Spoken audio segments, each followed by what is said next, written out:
We live. A new what? A new camera? No. Damn, you look kind of crispy, dog. Probably my ring It's light. the light. Word, that shit Yeah, help. the boy lighting, boy, Yeah. you be underestimating. They be underestimating how effective that shit is having the right light. No, thanks. Shh. No. It's 5 of us. I mean, Where his camera at?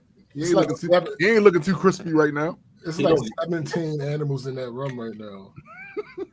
He don't get one because he doesn't technically live here. Oh, so. He like I'm in here and I'm alive. He's a So, guest.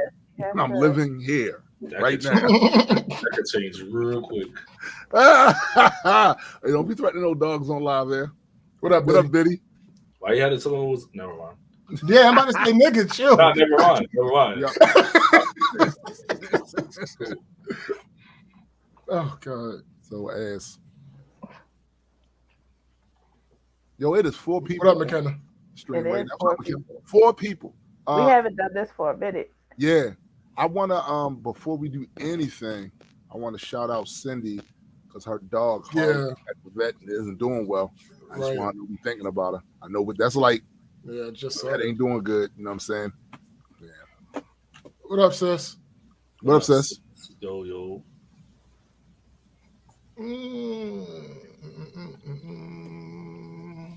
Well, since we are here, I might as well just start. Yeah, absolutely. Let's get to it. Welcome, everyone, to the Black Culture Geeks podcast. This is my man, SBJ. You. This is my guy, Adequate. Yeah. And this is the homegirl, Chrissy. Hey. And we are just a few geeks talking about pop culture from a black perspective. Facts indeed. Now, it's been a long time since there's been 4 of us on this program. Correct. A long time. Correct. So you got to know there's some. Oh no! What? Oh man, I'm sorry to hear that. That's a roller coaster. Because last week, that's crazy. Yeah, I'm sorry to hear that. Yeah. Me too. Keith, what's What good? up, Keith? Dang, yo. Yeah, roller coaster, man. Yeah, sad. Yeah, damn. I guess it was that moment of clarity thing. Yep. It was it must have been a moment of clarity. Damn. Cindy had that dog a long time. Mm-hmm. Like, and I know her husband going through it right now too. Damn. Yeah, well, give her our condolences. Absolutely. Hell yeah. But so I know all 4 of us had a week. Somebody, no shit. Somebody has to start off on a high note because nigga. I know, right? And it's funny because the first thing I had on mine was to I was dissing these cats for not doing their job. Yeah, no, don't do that. I'm not gonna start with that.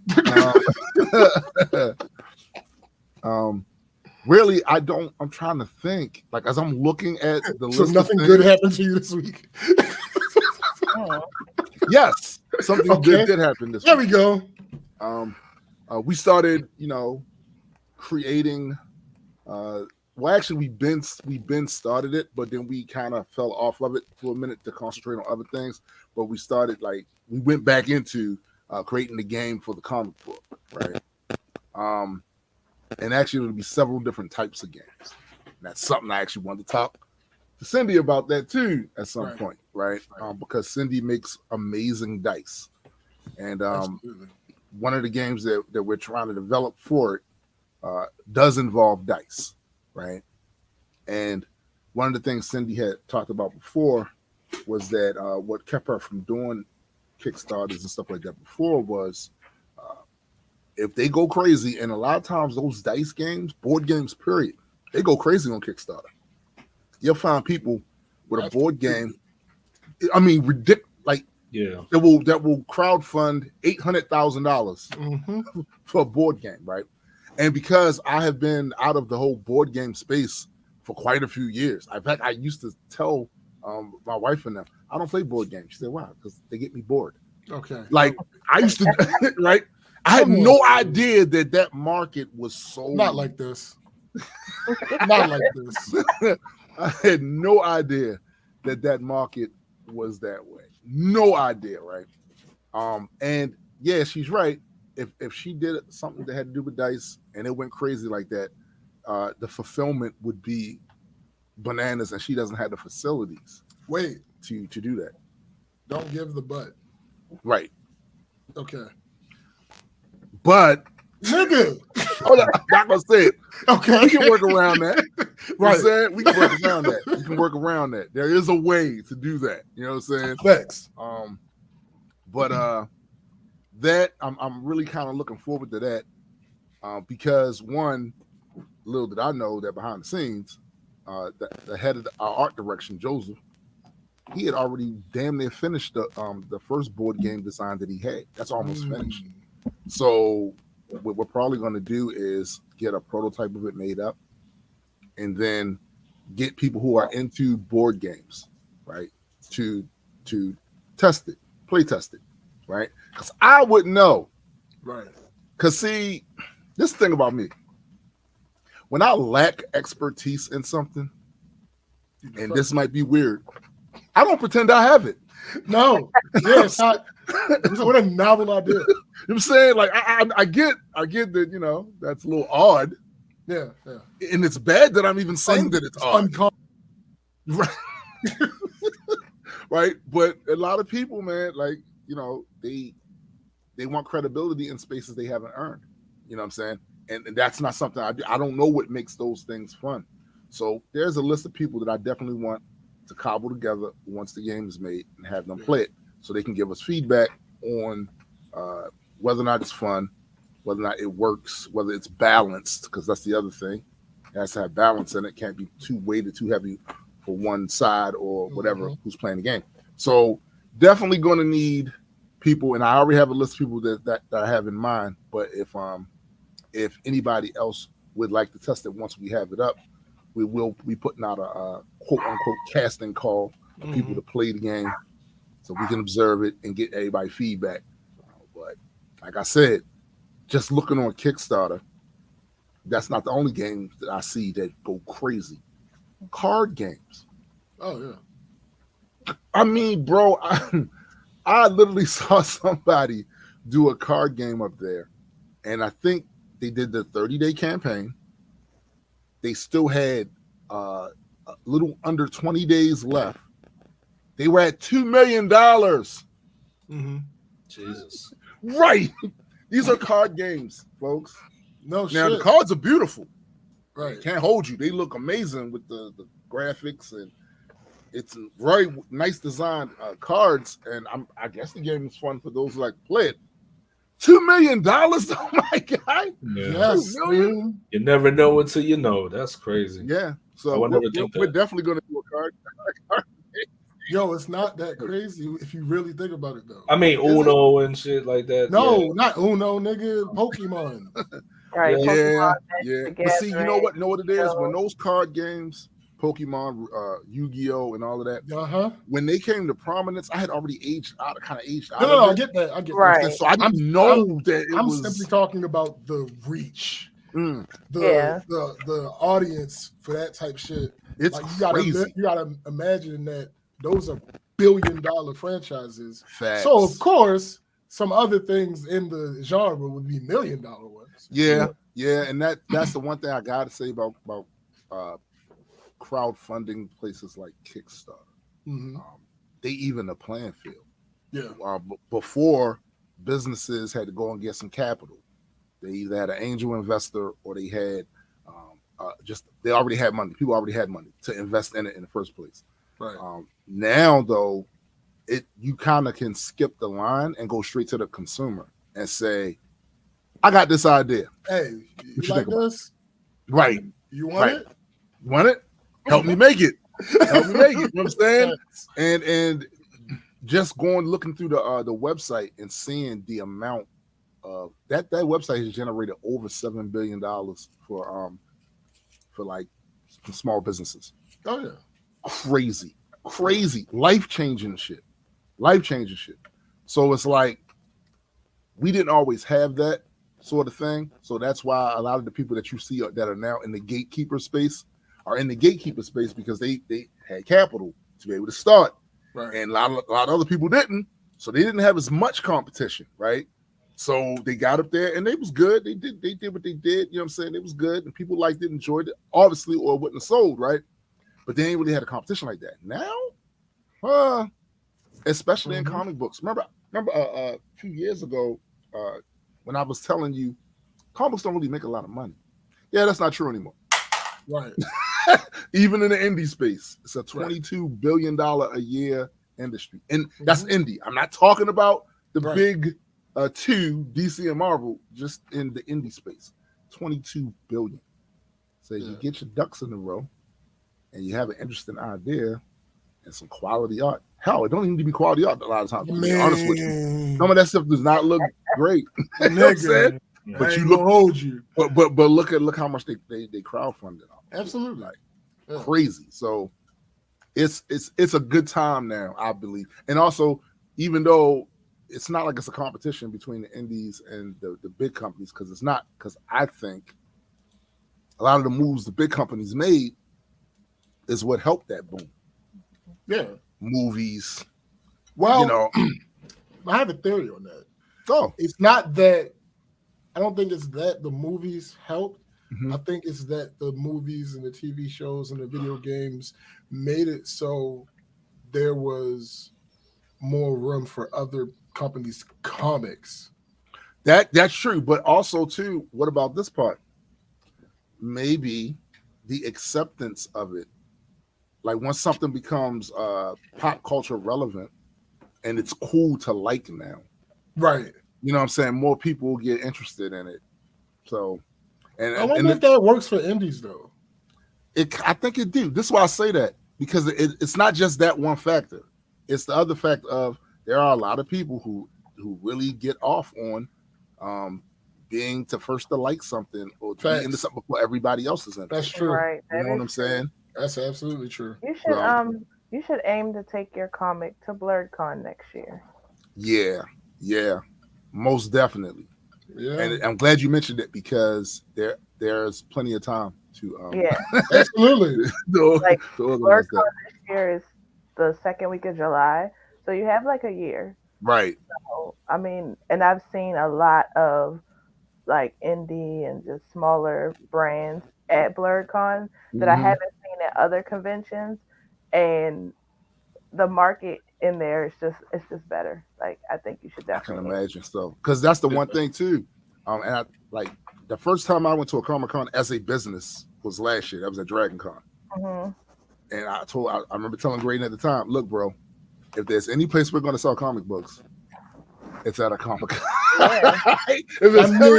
Listen, it's kind of in the name. A little bit in the name, Or try a farmer's market. Okay. Could you mind your business?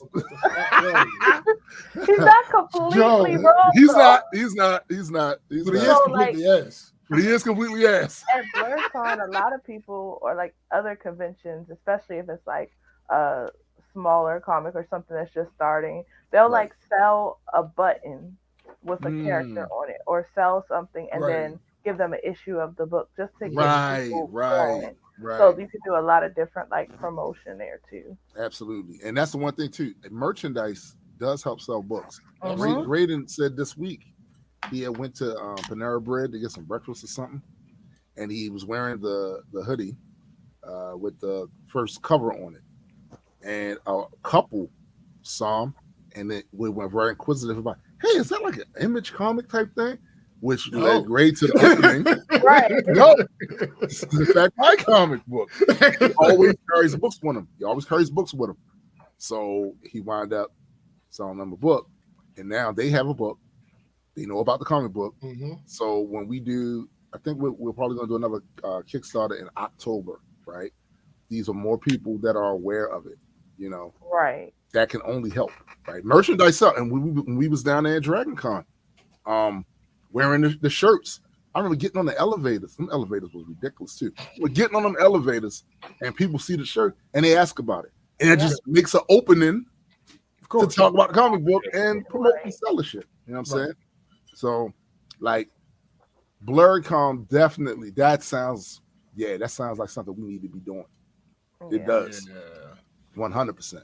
And it's still small enough and young enough right now that it's getting a lot of positive attention. Right. That's true. And BlurredCom does get some press because I do remember seeing articles about it, blogs, and maybe not even 2 minutes on the news, but still it's mentioned. You know what I'm saying? They're mentioning when it's happening. So also, this is Father's Day weekend. It is. And wife asked me, she was like, so do you want to go see The Flash? Hear me clearly. You said no. Hear me clearly. I said, wifey, I'll wait till that goes on. Yeah, I want time to move forward until HBO. Well, not HBO Max. It's not HBO Max. Until Max puts it on the service. It's not that the trailer doesn't look hot. It does. Absolutely. But there are other factors. I want to see the movie. Yeah. There's just other factors for why I don't want to see the movie. Yeah. He's a piece of shit. I don't. And he's in the movie twice. Like, here's the thing. I understand Flashpoint. I get it. But y'all know what the fuck he got going on. Well, I'm sorry, y'all know what the fuck they got going on. Right. Why the fuck would you now put them in a position to be in the movie twice? And then there was also, I'm gonna tell you another thing too. That dumbass statement they released, bruh. You'll forget about all the stuff they. To be fair, that was not an official statement. That is not. That is not. That shit was the dumbest shit. It was the dumbest shit I ever heard. I'm like, yo, why are you bringing it up? Bringing it up. If you really trying to do that, stop bringing it up. You know what I'm saying? And the other thing I think I want to disabuse people of the notion of. So I've been seeing this idea, and it didn't start with this movie. Paradigm shift between the companies in the movies, and I'm like, y'all need to stop, because one, there'll be no paradigm shifting. It's not necessary. Not only is it not necessary, I don't even think it's feasible considering what we've seen in the past. Let's say that this is a barn burner. DC has made good movies before. I know y'all don't. Really? DC has made good movies before, and it did not shift any paradigms. Marvel has made bad movies before, and it did not shift any paradigms, right? So my expectation is it's not going to be that. That's not going to be, and we should stop expecting it. Look, it's like when you first learn how to walk. You put one foot in front of the other. Just get some strings of good movies. Like, bam, bam, bam, and then come talk to us about, pop culture relevancy and the popularity of these iconic characters, right? That have been around. You don't have to have read comic books to know who Flash is. You don't have to have read comic books to know who Superman and Batman is. These are iconic characters. The fact that you could not somehow get the rest of pop culture to then buy into the movie part of it, that's on y'all. That's not the characters. The characters are fine. They was doing good forever. They were selling copies of books forever. That's something y'all was doing wrong. You know what I'm saying? So no, I don't believe there'll be any paradigm shifting at all. Not at all. It's just that if it's a good movie, people gonna say, "Yo, DC got a good movie out. They did good." Although it doesn't really help when you have, the principal character with this level of, because we're not talking about one thing. See, over there with Marvel with what's the face? That's one Which thing. one? Oh, yeah. I'm talking about Namor. I'm talking about Jonathan Majors, right? That's one thing, and it looked bad, but there's also other circumstances that we still don't know yet that keep coming out So now the question is, none of us have intimate knowledge about it. So we're in a holding pattern with that. We're trying to see what Marvel going to do. Shit like that. It's already confirmed that they're not taking him out of Loki. Oh, well, then we'll see afterwards. We'll see afterwards, right, what they do with that. But the reality is, they put that man in there knowing he had multiple infractions. Right. Excuse me. No, they had multiple. Several. Yeah. Like, it's not 2.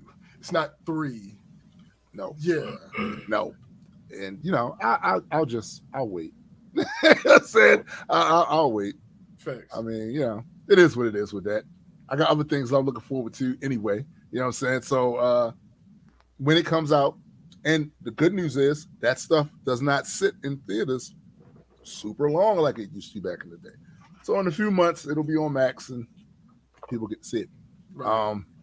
But now I do have to mention something that's kind of bad. It's kind of bad. No, it's not kind of bad, but it's an observation about a bad situation. This week, I watched the Department of Justice have that Minneapolis press conference about the police. Right. Because they did a study after the George Floyd incident to see just how bad and discriminatory the police are towards minorities and marginalized groups. Now, this is going to surprise all of you. It's bad. It's bad. And are we really? Yeah. One of the things they said was when it comes to Native Americans and blacks, it's almost identical the way they get treated over there by the police. My thing is, jokes aside, nobody should be surprised about any of that. Right. And I don't know how many more studies they need to do. This is not the first study of this kind that has been done. It's been done in several places across the country for years, and we keep coming up with the same type of shit. Mm-hmm. So, I mean, we're going to keep doing studies about it, or motherfuckers going to do something about it. Right? Like, the studies is cool. I understand the purpose of them. But after a certain amount of time, it's like, if all y'all going to do is be pencil neck geeks with your little pocket protectors talking about, the numbers say, when do you want to do something about shit? Now, I have opinions about that, of course. One word comes to mind: never. But that's me. You know what I'm saying? I'm sure other people have other perspectives on whether or not that there's some things they can do to fix it. I think there are. I think the will isn't there. And if the will isn't there to fix it, does it matter that there's a workable solution to all of that? I don't think so. They don't want to do it. They'd rather have a conversation over and over and over and over. Right. A broken record at this point. A broken record. So I think at a certain point, it's time for the marginalized groups to do something other than what they have been doing, because it's not working. We keep getting these studies. You know what I'm saying? We keep getting these studies, right? Like, whatever it was we thought we were doing,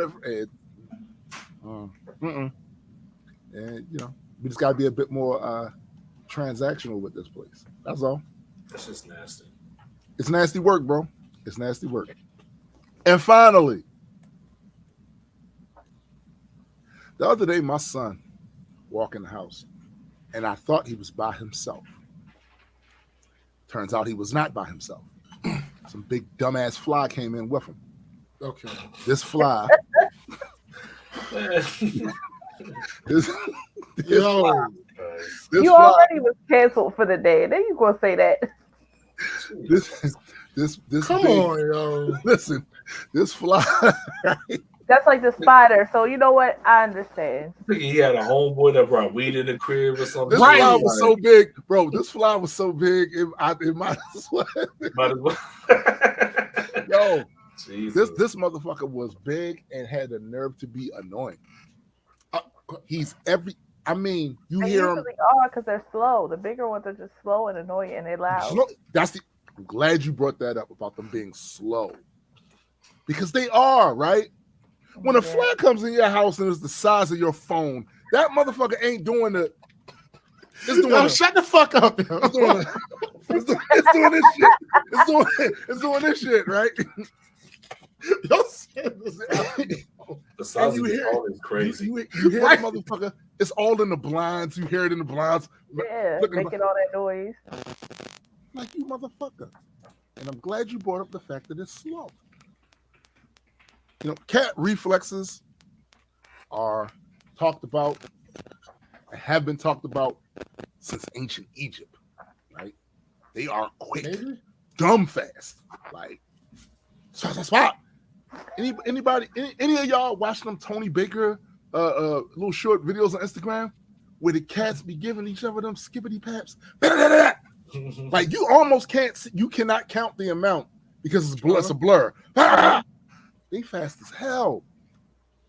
So explain to me why these cats in this house had the hardest time catching this goddamn fly. First of all, they weren't really interested. No. Listen. I have watched these motherfuckers chase plastic. Yeah. Plastic in the eyes of flies. Like, listen, this is you don't do anything else but mind my business. When I go to the bathroom, that's and you hang exactly out what they're supposed to do. Like, I don't understand. Yes, that's what they do. You right. Do nothing else. Okay. They wanted to watch you kill the fly. No. Then listen, that is what they do. There are two of them. Where this is their, they don't go outside. This is what they. If a fly or we live, it's a bunch of these little lizard things. I think they call them skinks that are around here. They can get in your house really quickly. Like, and if there's a gap under the door, sometimes they find themselves in. These two cats, Maya and Cleo, you don't want to come in here. You don't want to come in here. Poor skinks. Because it gets ugly. It gets ugly. So this is what y'all do. So finally, the youngest cat, who we call Superfly, because he's always jumping off of every goddamn. You turn around, he's in the air with his paws out like this. You know what I'm saying? He's ridiculous with it. Finally, he took up the challenge. Like, I'm younger than the rest of these cats in here. I'm a hold it down for the house. What proceeded to happen next was absurd. You're absurd. Maybe so, but that don't make him not absurd. You know what I'm saying? Want to kill this fly. That don't make him not absurd, right? He's everywhere. He's on the goddamn couch. He's jumping on the table. He's completely just all committed. I'm gonna catch this fly. He caught nothing, but what he did do is make a mess. Of course, but you're gonna hold him for trying though. Like, at least right. I'm gonna hold him for trying. You let him. Yes, and failing is it the failure part? It's the failure part. If you'd have made the mess and got the fly, I would have protected him from punishment. Yeah, well, he was doing his job. What you have though? Yeah, I don't know if that's the case. Like what did he damage? Right. Well, okay, so it's not so much that he broke anything, even though one of the other ones did break something. Mm-hmm. It's not so much that he broke anything; it's the mess. Right. So, I mean, what was the mess that he made? Like, clean up my mess, Human. Human? No, you saying? How old is he? Oh, he's like 6, maybe 9 months. Oh, he's a baby. Whatever. He's doing everything else I've been here. Fighting. Oh my god, the amount of beef he gets into with these other cats. I could literally be sitting in this seat right here with headphones on, and I hear something through the headphones and sound.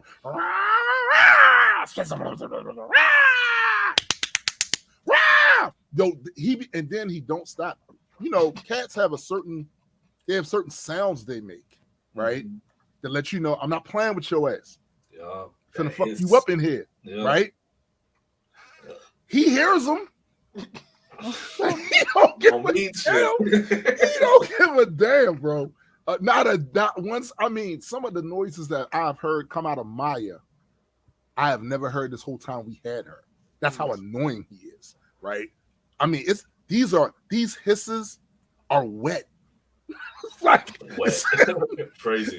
It sounds like Donald Duck over here trying to It is wet. I mean, these are savage. Like if you listened and didn't see it, you would swear somebody's getting their throat ripped out. Jesus. That's how annoying he is. But all you'll do is get up. I can and I will. All you'll do is when you look up, when you would think that, that noise had that scared him off. Nope.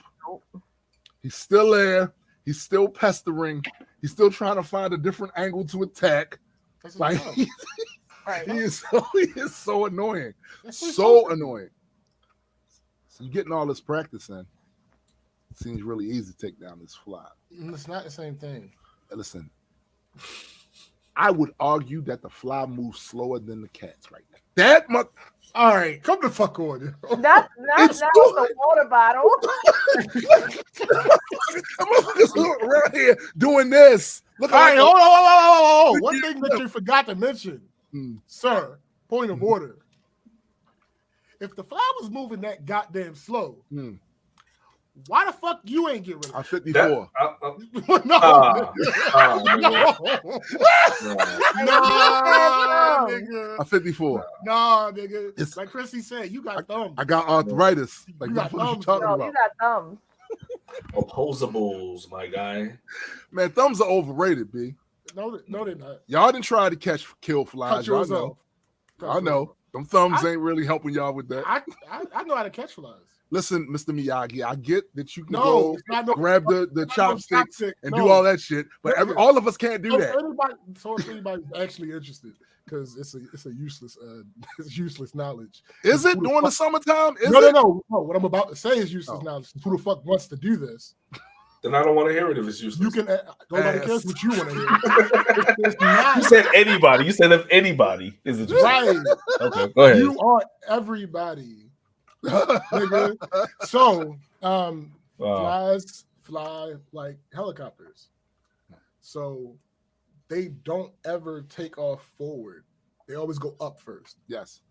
So if you can get next to it without it moving and you're fast enough, you can absolutely smack it or catch it.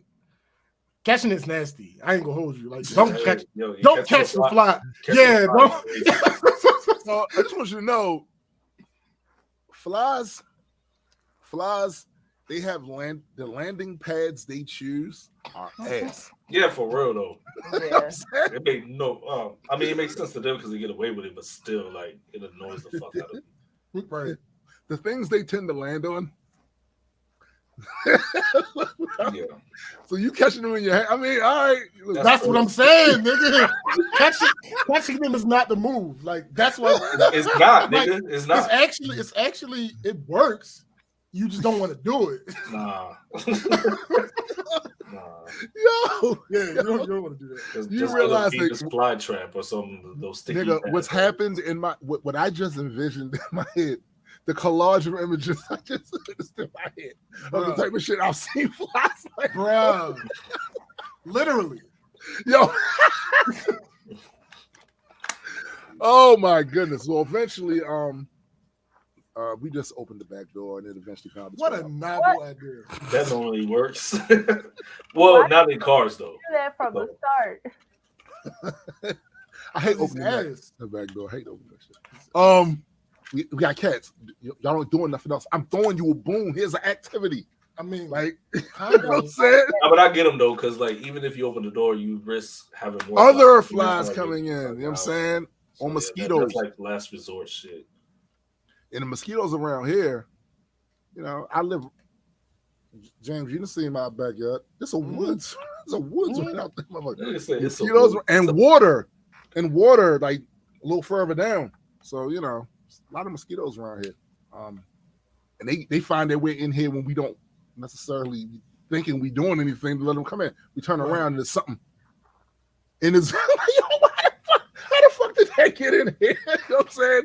But your animation of these bugs. some of these mosquitoes be big as shit. They be big as shit. I mean, Sure. just hovering and shit. Like, what the fuck? But anyway, yeah, that was Hey, was that was my week. Was that ended on a high note? I don't know. Or was that No, mid? I don't know. We got the fly out, so I guess that's a high note. Okay. Okay. You know what I'm saying? Eddie? Sure. My week was cool. I recorded the song and mixed it, mastered You it. did. You did. You really did. You really did. Yeah. Shit's fire. That was fun. It took me like all day to do it, but shit. Okay, you ought to practice, and you're using a new tool. Exactly. Yeah, but there was going to be another caveat. Like that was shorter than normally what it takes me to do. Ah. I literally spent like the entire day working. Well, not the entire day, because I procrastinate a lot, and I'd be like waiting to do it. But as long as I get a little bit of it done at a time and shit, I'm good. Like first I set it up, then I fuck off, then I actually record it. Then when I actually get in the mood of like getting the lyrics read and everything, then I just stick to it and don't finish it don't move away from it until I'm done. Right. Yeah. By the way, just not to interrupt your retelling of your week, but Napalm is here again. We haven't seen this nigga in how long? I thought that they had that little tamping powder that they I thought that happened, so Napalm was gone. I didn't. No, it turns out that he may have been gone. He failed, but he has returned. Do we have any bananas for him? Oh, yikes! Shots fired. Oh no, I'm just saying. No, shots fired. No, you think that would have attracted him to the show, but no, it turns out we didn't. Just this say time. yikes. Gotcha. Maybe somebody put up, you know how Batman has that bat signal? They put up the banana signal up in the sky and he went, oh shit. See, I thought I was going to pay for what I said, but I think you got to be first. Like y'all. I was going to say phrasing, but no, we was going to start that this out. Phrasing. Phrasing. That's phrasing. But anyway, continue, Eddie. Then I went out to eat last night at Olive Garden for my niece's what's it called? Graduation party. Not graduation party, but get together, whatnot. Look at this look on. Hold on. Look at this look. Look at this look on this nigga's face right now. What? Look at this. Yo, his faces are so loud. Like, yo, they was loud as shit. He was like, Olive Garden. The fuck? That's what he was thinking. It was not Olive Garden. Yes, it was. No, it wasn't. Then what was it? What's it called? Because I forgot what is. First off, I don't got kids. That means absolutely. So I don't What? think about it. All I said was graduation party, but I meant get together.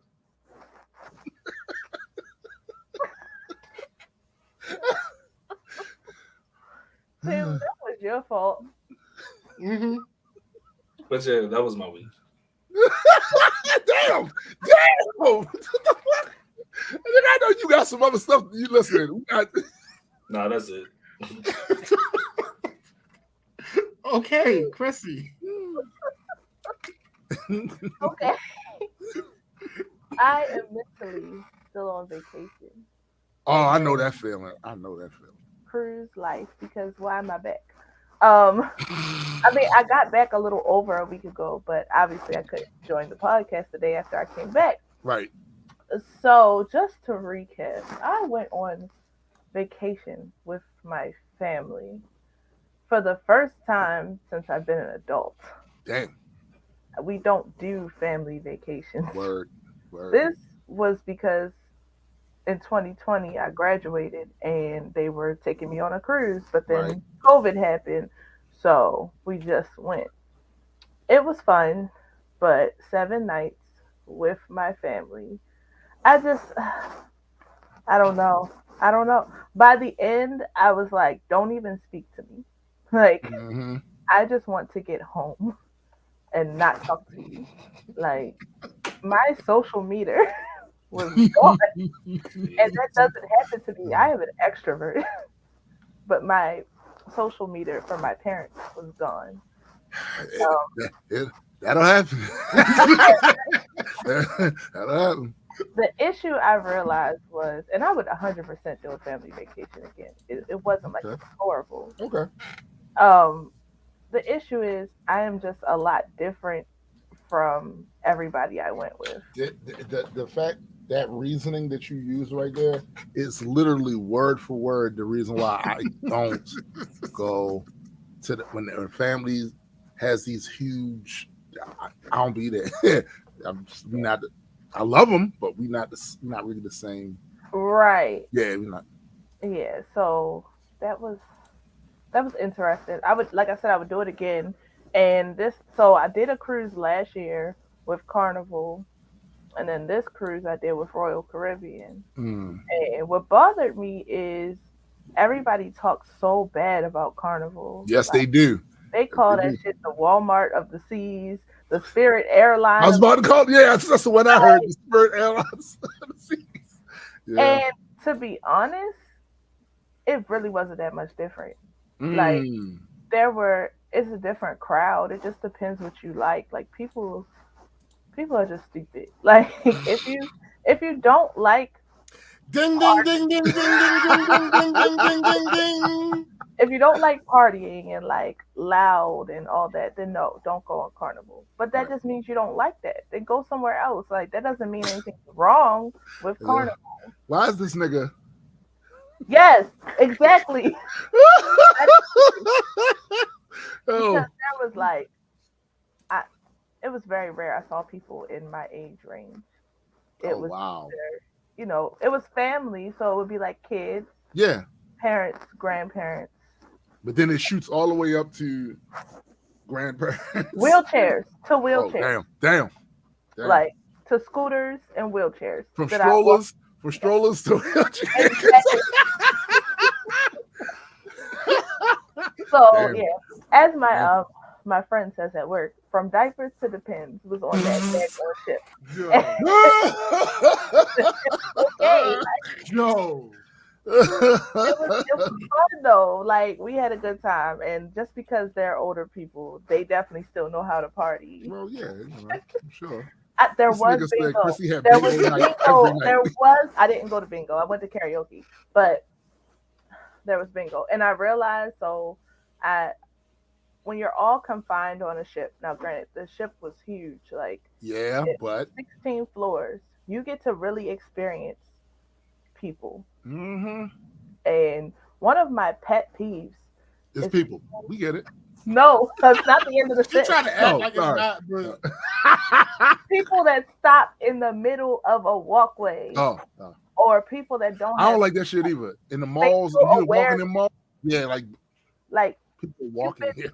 You've been working with your person for however old you are, and you don't know that like you can't just bump to the side or go to the like if you're walking in a straight line and just randomly cut over, you're gonna bump into somebody. People don't care about that. People just stop in the middle to talk to other people. Like move to the side. So yeah, that got on my nerves.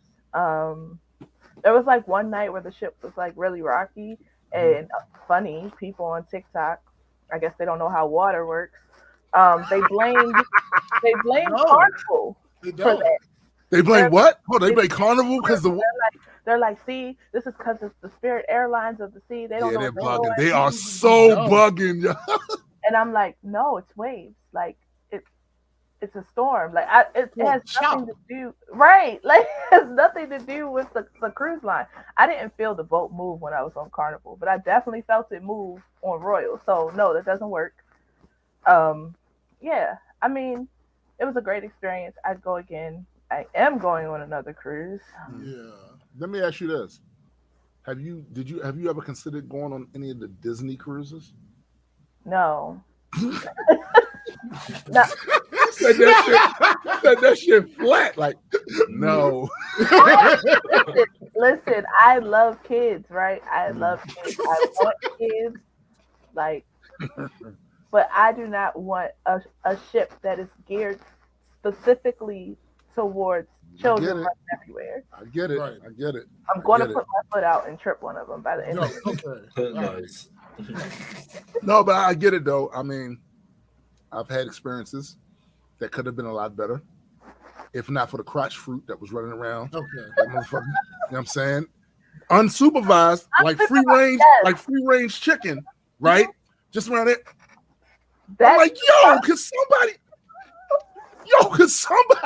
That's the problem. They're unsupervised. Like, there was this one day I went up to the buffet and I literally watched a kid pick up a waffle with the tongs. I was like, great. Look at the waffle, put it on his plate. Good. And then was like, no, I don't want that. Pick it back up and put it on the buffet. Where are your parents? Like, where are your parents?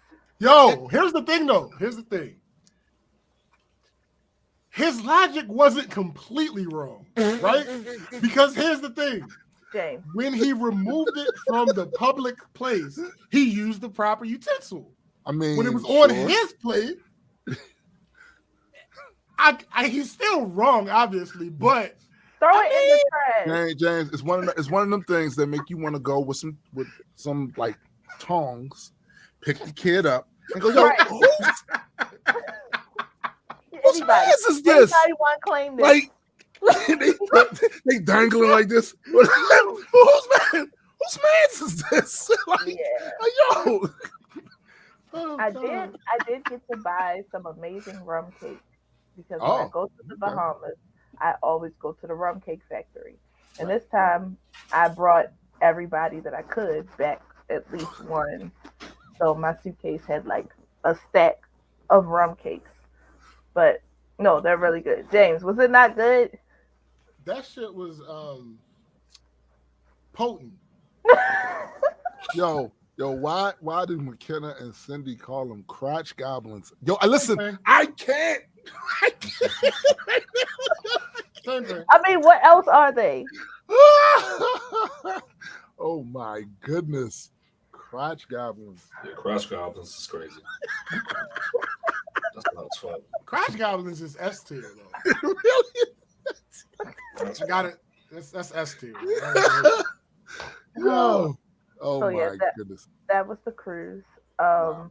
Since I've been back, work has been annoying. And I don't know if it's just because I was gone and now I'm back, but I'm ready for another vacation. Like, and I don't have one for a few months. So I'm like, what am I about to do? Like, see, that's telling you something though. Like, because I've had the same situation where you go somewhere and it's like, oh, yo, them days went by fast as shit. Now I'm back. What's telling you is that you need to do more. Like, that's what, listen, you psychologically for your own like mental health. Absolutely. Obviously, it's telling you need to do more. And I know society doesn't make it easy to do. You know, there's a certain amount of time you can get from off your job. It's a lot of things with that. But seriously, that's why you wasn't gone long enough. You wasn't gone long enough. You should have been gone a lot longer, even if you didn't stay at the same place. Like maybe you did a week somewhere, a week someplace else, whatever. But that's what's happening. That's why you feel that way. Yeah, no, that's true. And people are just stupid. Like, we're back to that. Ladies and gentlemen, I'm gonna bring her to the dark side before she's like teetering on the edge right now. Yeah, she listen. I'm trying to stay. She's trying to avoid it. Well, are you doing here? Like contributing to me going to the dark side. But you know what? All right. So work. I am a therapist. Speaking of which, so I think I had to be 8 years old. My mom. Oh, never mind. We can't do this. I'll holler at you, but can we just like put him? Okay, there we go. So, as a therapist, I've been with my job for like almost 3 years, and I've done the supervisor thing. I didn't like that, so I stopped doing that. But even though you stop being a supervisor, you don't actually stop being a supervisor. Like people still come to you because they know that they can ask you questions or they know you'll help them. So I do all the assessments at my job, like new clients. I do the assessments. They get assigned to a therapist. Because I do all the assessments, I don't have as many clients because I have Right. to do that too. I have this person that helps me do assessments. She does virtual assessments, so she don't have to see Okay. him in person. She's not in our office, That's a but hell she of a helps, job. That's a dope ass gig right there. she helps me out. So I got a text from her the other day saying, I realized that I cannot see any more clients with and list all of these things. One of them being depression, which is like 90%. Wait, no, stop. You don't have to explain. You saw his face. Right. Like, and I just What?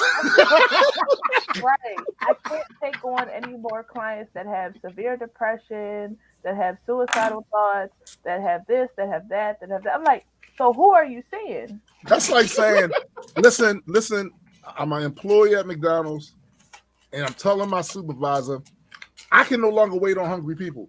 Right. Nigga, you're at McDonald's. McDonald's. What are you talking about? Don't get me wrong. There are certain mental illnesses that I don't like to deal with. Understandable.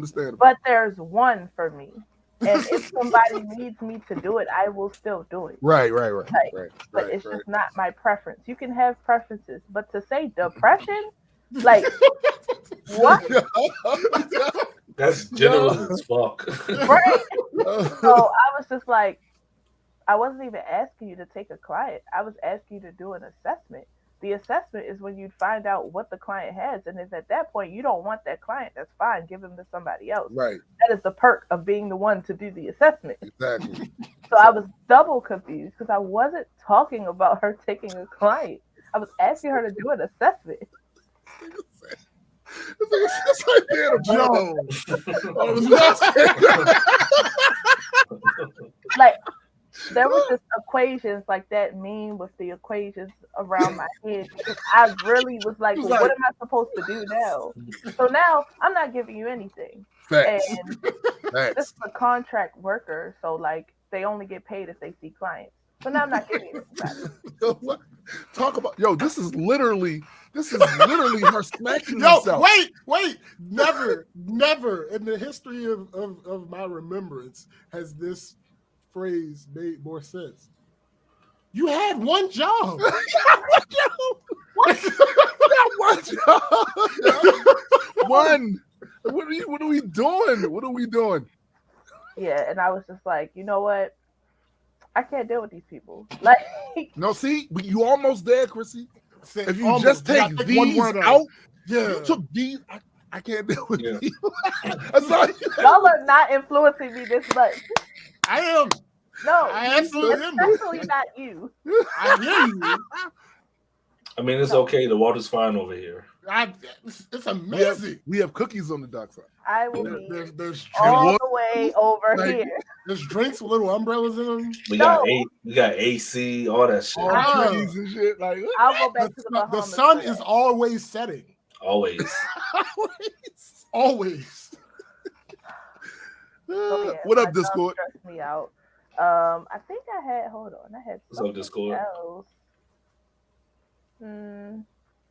Oh, I got to like hang out with one of my high school best friends yesterday, and we haven't hung out since like, this time just since like September of last year.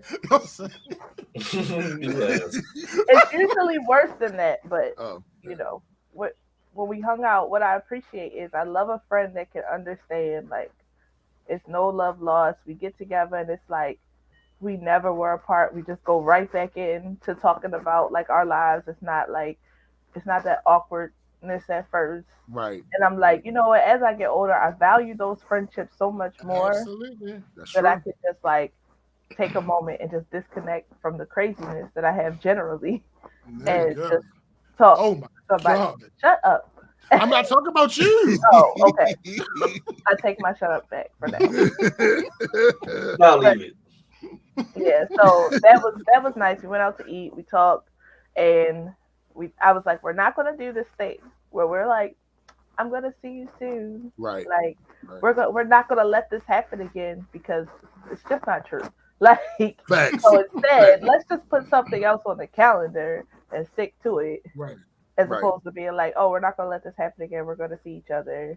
And I was telling her, because she met me when I was in 10th grade, and she was like the first one to be like, you need to love yourself and like help me with my like confidence and all that. So like for her to see me now and me to see her now, it's just like, first of all, high school was that long ago. Like we've known each other like almost 20 years. Like that's crazy.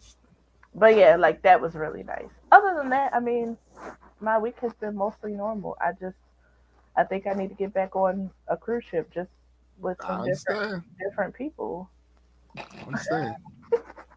I think what you're going to find though is even though you're going to get on a cruise with different people, you're still on the cruise with people. Yeah. and you know what? My first cruise was only 4 days or 4 nights, and I was like, this is too short. So this one was 7 nights, and I was ready to go, but I didn't know if I was ready to go because I was just tired of my parents, or I was tired of people, or a mix of two, or your parents are people. Wait, no, I was just gonna say yes. Yeah. So, and my parents are awesome. Like I love them, but I just have not spent that many nights with them since I moved out. Like a long time ago. So yeah, it was very different. I tried to do the TikTok of like who's gonna ruin the vacation. My mom is so sweet. She was like, well, I don't think anybody's gonna ruin the vacation. It's just gonna be interesting at times. And I was like, Mom, who? And she was like, you know who, I can't say it. And she's talking about my dad. And then my sister did the same thing. She was like, well, I don't think anybody's gonna ruin it per se. I'm like, we all know the answer. Right. Like my dad is a 71 conservative man. Like who doesn't eat. My issue with the cruise, my biggest issue is I have tattoos and he doesn't know I have tattoos. And wow. Yeah, I mean he knows I have one. He knows the one on my wrist, but he doesn't know my other two. So I was like, this is going to be interesting. Either he's going to see them and it's going to ruin everything because he's going to shut down and be mad, or I know, or he's just going to see them and just ignore it. So, you know, I have one on my calf, which he had to have seen at some point. But I also have one on my thigh, which he didn't see because he never saw me in my swimsuit. So I escaped. Hey, yo, your dad got a math? He got a number? What? No. Nah, shut up. I'm trying to ask a question. Your dad got a number? Why? Nah, I'm just saying, like, I got you. I could, you know what? I just never want him to know, if possible. No, but I'll just text him. I won't even call. No, he don't text. The first text he ever sent was when we had that earthquake, and everything shut down, and so he couldn't get in touch with my mom, so he freaked out, and he tried to send a text message. Wow. That he doesn't text. After that, he stopped again. He showed me on his phone that he texted one of his friends recently. He was like, look, I did it. Man. Peace. He got voicemail? His voicemail set up? Bye. No, this nigga. So yeah, like dealing with somebody that's conservative when I'm nowhere near that has always been interesting. But to be in a confined space for 7 nights, I was like, I don't know how this is going to work. A confined space. And everywhere I went, somehow we would run into him. Like their room was like 2 doors down from our room. Following you, nigga. Right. Their room was 2 doors down from me and my sister's room. And his reason for not putting us right next to each other is he said, I wanted to give y'all some privacy. I didn't think y'all would want to share a wall with us. That's wild. That's really wild. That's more about him than y'all. And I was like, why wouldn't I want to share a wall with y'all? Or are you saying you don't want to share a wall with me? Yep. But I'm with my sister. Like, what did he think? Exactly. I was so confused. But yeah, we went to karaoke, but we went to all the shows, and the shows are amazing, and all of that. He was always there. Like I was like, how are you finding us? He's like, we're on one ship. It's confined. This is the entertainment that's here. It's so much to do. Like there was no reason I should have seen him that much. Right now, he was probably writing down his little notepad like, okay, Chrissy's gonna be here. Right, exactly. Buffet at the lounge. And then there was the app. Saw her tattoo. Not gonna say nothing. I was about to say, you did that in his notepad. He was like, thanks. I don't know about the tattoos. There was an app to sign up for like all the entertainment, and he just kept complaining about the app. And I was like, Dad, if all the rest of us are getting the app, he's like, no, this app is messed up. Nothing is working. And I was like, Dad, the rest of us aren't having any problems. User error, Dad. Click this. And he's one of the people like that's clicking the phone like, and I'm like, no wonder it's not working. Your finger is touching like 12 things at once. Like, calm down. And also, you broke it when you was doing that. You broke your shit. Right? Hey, that's my line. Oh yeah, that's true. But yeah, I'm glad to be back. Mostly. But you wish you were out again. I understand. I'm gonna try again. Like, James will be on the cruise. I'm going on in December, so maybe it'll be better. I don't know. That was y'all silence. Oh no, that was nothing. Don't look into that. Pay no attention to the man behind the curtain. I'll probably be ready to get off the ship again, but we'll see. So yeah, y'all supposed to encourage me. I am encouraging you to go on another vacation. Absolutely. I can't encourage you because this would be my first cruise, so I can't even. I can't give you anything. All right, I will say, make sure you wear your mask. I mean, my mother-in-law went on the last cruise she went on. She came back with COVID. My mother as well. Of this time, she never recorded. But to be fair, my mother did too. But she got COVID from somebody who was in her party. Oh, damn. Who she kept telling, like, yo, why don't you have a mask on? Like, because she was hacking up a lung. I'd have been mad, bro. I'd have been mad. Yeah. She was upset. She was a bit perturbed when she got back. I'll be honest. I saw like 5 masks. That's because see, and this is the thing that typically, the place with the most people I've been in since the whole pandemic thing was Dragon Con. Yeah. And when you first go in there, first a couple of days, it's a healthy amount of people that's masked up. By that second night,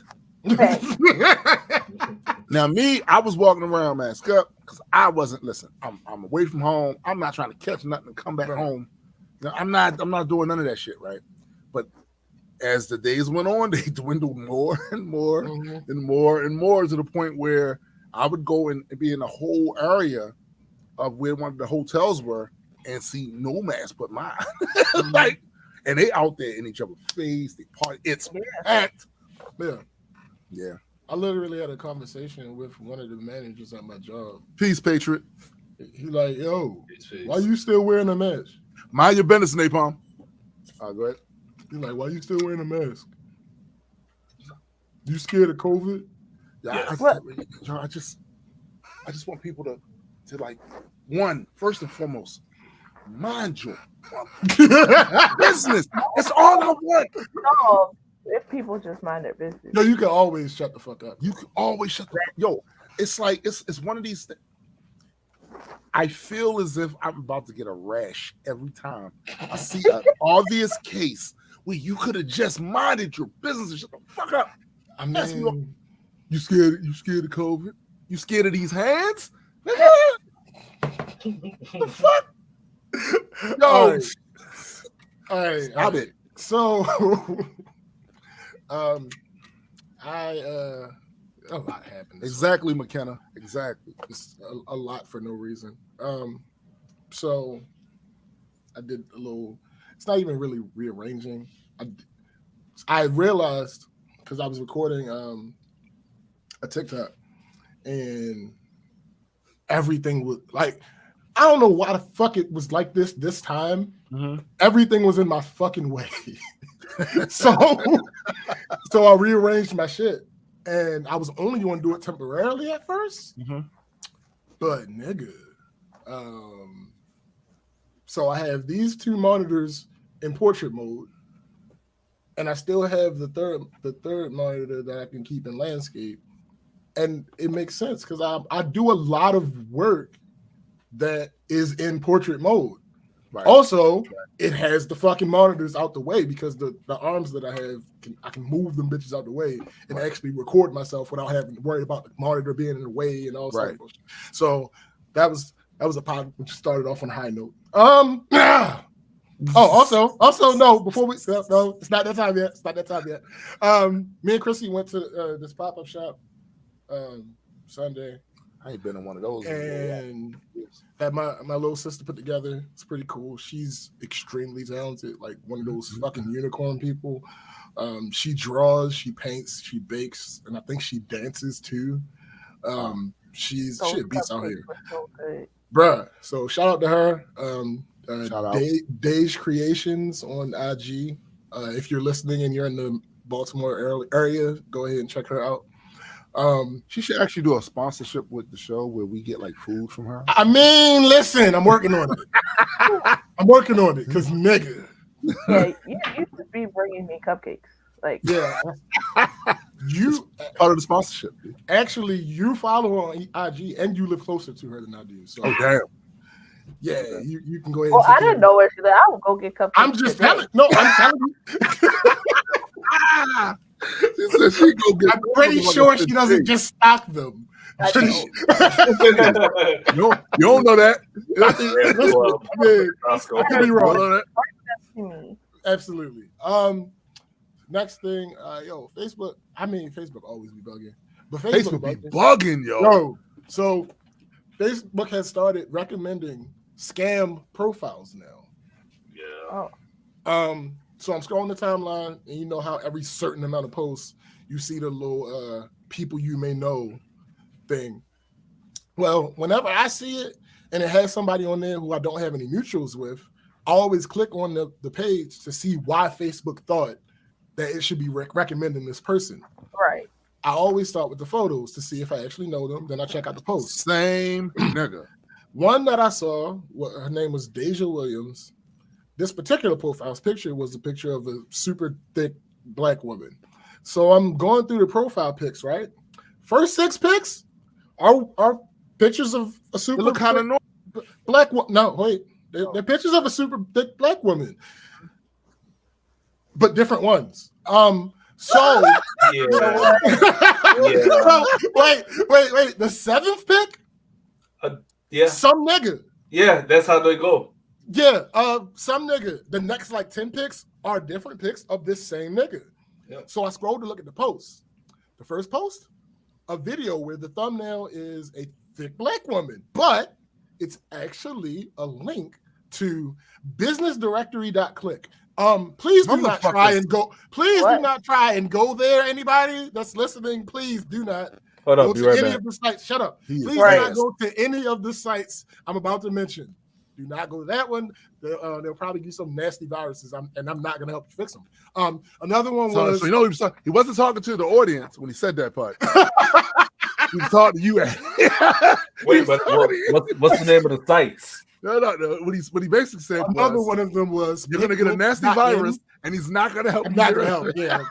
Right. Another one of them was picklinks.in. Another one was hsupertools.in. I'm like, yo, nigga, what... That's crazy. How stupid do you have to be? I mean, that's crazy. Is it super ER? Or shut up. Super? And again, so on the creative front, the Justin EP is Justin EP is still streaming, ladies and gentlemen, and it is available on Bandcamp as well. Yeah, Power is still streaming. Still streaming. Yeah. I also have a new song dropping soon. You'll start seeing promo for that and like today probably. Also, like Eddie said, Eddie's rapping again. So again, like I said at the end of last show, always assume that there will be music. There will be music in some form. Yeah, right. Now we get to work. So People be so rude. All right, I think that's a fair assessment, like in general to say, right? Like that's not surprising anybody. Generally, y'all know I don't give a fuck if people talk to me specifically, right, or not. But this particular situation always baffles me, and it was quite egregious on this one day. So, where the door to my department is, if you walk toward the department, you have no choice but to see my supervisor, who's not my supervisor. Like her desk is in eye line of where you would have to be looking if you're walking through that door. I'm the first person. I'm sitting in the first corner that you pass when you come in. So it's not uncommon for people to walk in the door and not see me. So, but the inverse is true. You can't walk out of my department and not see me. So we're both sitting at our desks.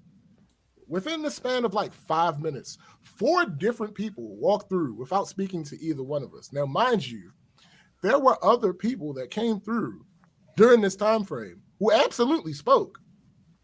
But every time this happens, I just have like, who raised you? Like, who raised you? Like, are you already having a bad day at 9:25 in the morning? Like, hey, if they woke up at 5. I mean, listen, it's possible. I ain't gonna hold it. It's possible. Like, where's the home training though? Like, that's I can't tell you what that is. Hey, listen. All right, fine. All right, cool. So, next thing, these 2 older ladies almost got cussed the fuck out. So there is a spreadsheet that they use to track payments to somebody. I'm not sure who. Again, this is a perfect example of I don't need to know what you do. I need to know how to make the tools that you use work. Right. It's not my job to know what the fuck your job is. Right. So they call me over and say, this used to add the total up for me, but now it's not doing it. Now, time out. If it's not clear at this point, they have no idea how any of this, quote, computer stuff works. Also, I really hate that 2023 that people still saying that. Yo, also, that's not how computers work. So programs don't just lose info or capability without some kind of intervention. Yes. So I look at what they have on screen. I ask them both. So you want it to add up everything in each row. They both say yes. Okay. Again, they both say yes. All right. So I put a formula in for every row that they needed total for. They thanked me. I went on my way. The next day, they called me over. Hey, it's not working. I asked, what did y'all do? They both said nothing. Again, they both said nothing. All right, so I asked what the problem is. They tell me that it was coming up with the wrong answer for the total. Oh, it was coming up. Oh, God. I thought that, wait. I'm just trying to understand, bro. Now, for anybody who has not used formulas in Excel, it's pretty smart, for lack of a better word. It's great at realizing what is going on when you try certain things. There is a formula function called SUM, S-U-M. It's going to get even better, too, with the AI. Facts. Its sole purpose is to add up what you give it. Excel is effectively a quadrant of a chart where the x-axis is identifiable by letters. The y-axis is identified by numbers. Right. So, and also at each intersection, there's a cell. Right. So F1. F-U. I mean, okay. So if you have numbers on row 1 from A to E, and you can put the sum function in F1, right, and that will calculate the sum of those for you.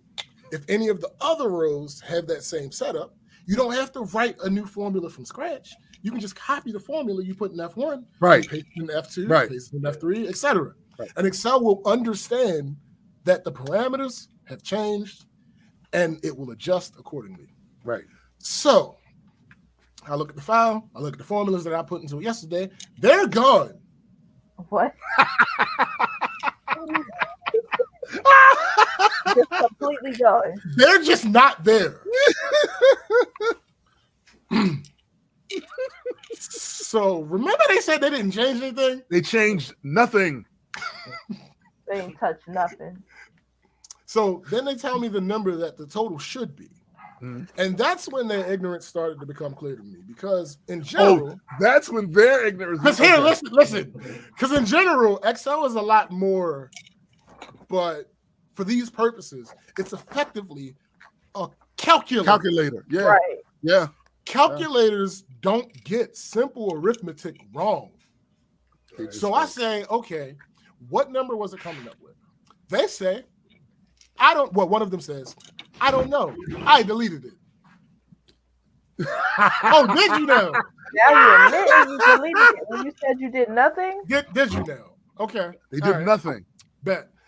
So not only do they not get computers, they apparently don't know their fucking jobs.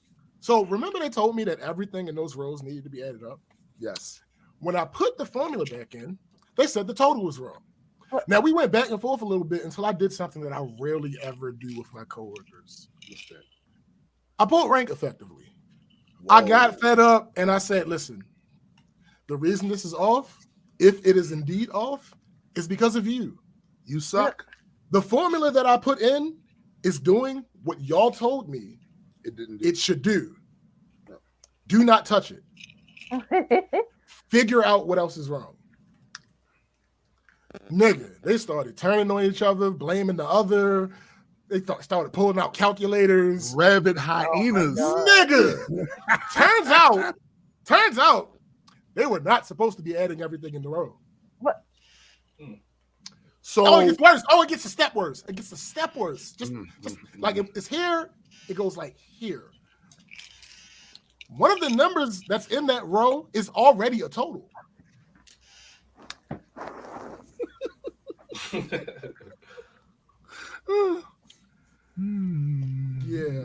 I could just picture your face. Yeah. This is look, McKenna said, Bud, if I was able to predict the 2020 election with some states within 500 votes with Excel, someone who works with it can figure out how to input numbers correctly. You would assume so. You would think that, right? Yeah. No, McKenna, you're right. Wasn't even an input issue. That's just dumb. Yes. Listen. I mean, effectively, right? Because if you have a paper, I don't know where the fuck they got the paper from or how it is that they were able to get the right number without Excel, but the wrong number using Excel. But if there is a cell on this row that matches what you have on the paper, and you're saying that the paper is right, then all right, never mind. See, I gotta interject this for a second. What bothers me is not that people are dumb. Correct. Absolutely. No, that doesn't That's bother not me. Really the issue. It's not really the issue. My issue is you're dumb, but you think you're not. So you operate from a state of arrogance, and then when someone points out that this is wrong, it's you pat them on their head and you pick up their dribble cup and you say, it's okay that you're dumb, but you can't come at me like you're not. Yo, there are to borrow a phrase from Terry, there you can feel an arena with the shit that I don't know. No, and guess what? Right. I know that I don't know. Don't know it. I know that I don't I'm know. going to defer. Right, bro. Like, I don't know how many times on the show we said, if you walk in a room and we're the smartest ones there, leave. You know what I'm saying? This is not about y'all being dumb. I'm a dumb human like y'all. Sure. I just know what I'm dumb about. Right. Like, all right. Okay. All right. Okay. All right. Hold on. So, this, don't know. Is this still work? No, it's not working no more. Okay. So I'm baffled. People be bugging. And wait, hold up. I know that sounds crazy. That's an equation, no, though. Listen. People be bugging. listen. People be bugging. And by people, actually, you have no idea. It really is an equation. By people, I mean the ones in my life in some way. And by bugging, I mean not listening to me. Because here's the thing. There have been... This nigga. Oh, no, this is still work. There have been more meetings and issues at work recently that would have been avoided if people who know me and know my relationships throughout the company and know how observant I am and know how long I've worked at this fucking company and know I be knowing shit would have heeded my advice. Yo, I've worked for this company since I was a child. That's the shirt, yo. I be knowing shit. That's the shirt. Yo, I've worked for this company since I was a child. But when you was a child, you thought as a child. And when I became a man, I put away childish things. But see, here's the thing: I'm not talking about or expecting people who don't know me to listen. Right, but the ones that know that 100%. I know these things, 100%. Right. I equate it to self-sabotage because at this point, what the fuck else is it? Yeah. Clearly, you don't like whatever positive situation you claim you want. Because if you're there would be no reason for you to come to me if you didn't think I knew the answer. But you still decide to not listen to the answer. I can't speak to specifics, but it's not an exaggeration. It's not an exaggeration for me to say that currently at work, livelihoods are at risk. Jeez. Last week, you mentioned of a particular livelihood that was, bruh.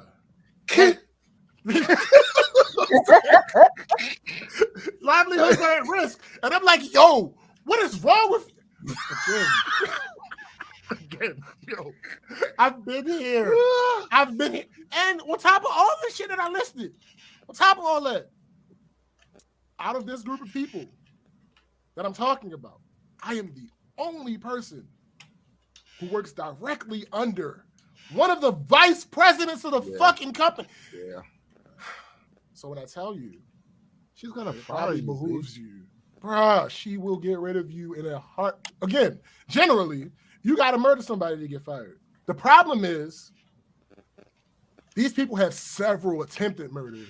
So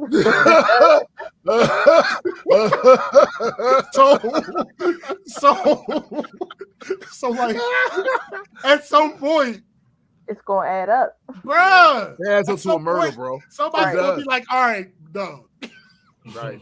Like we tried, but clearly you aren't. When you work directly with the person that you know, like you know what they're gonna stand for, what they're not gonna stand for, or how much they keeping track of the shit. It's like if one of the of Thanos' minions tells you, yo, he's gonna kill you. I work with this man. He's gonna kill you, and you go, what do you know? All right. It'll be fine. Like, yo, there was a point in time with two of them in particular where I was like, no, I'm going to keep going back and forth with them until they get this shit into their heads. And then it went from that to like, all right, I'm still going to tell them, but I'm not going to go back and forth with them. Right. Now it's like, okay. It's funny you say that. So this week, I watched on Disney Plus Spider-Man: Homecoming. Right. Bokeem Woodbine, the way he delivered his lines is exactly the way you have to deliver that. The scene where Spider-Man stops him from killing the dude they was about to sell the guns to, and he says, "Hey, you want to shoot somebody? Shoot me." And Bokeem was like, "Okay." That's how you have to deliver the line. That's how you deliver the line. It's just like, yo, one of them texted me like, Disco said they murdered that spreadsheet and asked you to cover it up. Basically. No. One of the people was texting me about something that their boss was doing. And I'm like, well, yeah, that has to happen every now and then, right? And they're like, yeah, but this very specific thing. I can't give details, but they were like this very specific thing, such as us, and blah, blah. I'm like, okay, I think you are overreacting and nitpicking a bit. Right? No, I'm not, because this, that, blah, blah. And my response was simply, do that. I love when they do that. Okay. That's it. All right. Bro, I love when they do that. Because here's the thing, right? So you get certain dopamine rewards for certain things that take place. That's a dopamine reward for me, right? Yeah. When I said to you, this is probably not something. Shut up. I know what I'm doing. Okay. And then to watch it explode. Wow! Watch it explode. Because I'm like, watch it explode. See, like, and some people would consider that me being petty, right? But actually, that's me having a great deal of restraint. Because what I actually want to do is explain all the reasons why you aren't qualified to tell me I'm wrong about this. And then like, start talking about other things in their life too that they're not qualified. All right, it has nothing to do with what you're saying. Wait. Maybe, depending on what it is. Absolutely. it's absolutely on the menu, but everybody don't get it. Right. But yeah, like I've been here forever. I know this person. You're like Elrond from Lord of the Rings. I was there. The person, the boss that you're complaining about, I've known them forever. I've known them since I was a child. I've known them way longer than you have known them. It'll be fine. And I know how this works. I know how this company works. But go ahead. Yeah, because it's like, I'm just sometimes you just gotta wait and enjoy the dopamine rush when it happens. Like sometimes you just gotta, like, you could exhaust yourself and your mental resources to explain to this person all the reasons why they're dumb, but I would argue you can't do that. There's no way you can explain to them all the reasons they're dumb. That's like an equation. That's 9 to the 9th power of 9. You can't. You're not gonna. It's an exhaustive reason why they're dumb. So you can just give them wait for shit to blow up. And here's the part that I dread about it, though, right? Is it's that separation between personal and work, right? Because I already know you're gonna feel like I abandoned you, right? And that's the part that I dread explaining. Like, no, I was the only one helping you. I was carrying you the whole time. That's why you only saw that myself. Nigga, like, what do you mean? Like, what is going on? I don't understand. Like, I was the one holding. I was trying. This is me trying to help you, bruh. And what did you do? What you do? You did this. Mush. Nigga. Fuck out of here, nigga. I know what I'm doing. Okay. I had the leashes. I was holding the dogs back. Yeah. And what you do? You cut the leashes. Cut the leashes. All right. You threw one of them Xena things. Right. Cut the leashes. Cool. I mean, when you cut the leashes, I didn't move. I'm still here. But now you're witnessing the mauling. I'm still here. I just can't help you. No, it's too late. I can't stop them. When they was on the leash, I had a measure of control. Now that they're not on the leash, they're going to do you ugly. And because they were never coming for me. They were coming for you. On top of all that, this don't affect me. Right. I'm going out of my way to help you. It was never the feather, Dumbo. You could always fly. You know what I'm saying? All right. So next thing, the vacation thing. These people have started sending in their money. It's getting closer and closer. Except the person who was in charge. Hold up, yo. McKenna said it's like trying to explain the concept of infinity to a sea sponge. I disagree. Wait. SpongeBob will have a much better time of understanding this than some of these buffoons. I promise you. Yeah, give SpongeBob some credit. The person who was in charge of taking care of the rental car has not said a single solitary thing to anybody who was going on this trip. Oh no. Well, here's the thing. I'm slightly less worried about it than other times. Like if this had happened on a different trip, I'd have been more worried. But because now out of the complete group of people that normally go on the trips, the ones that generally complain about money aren't going.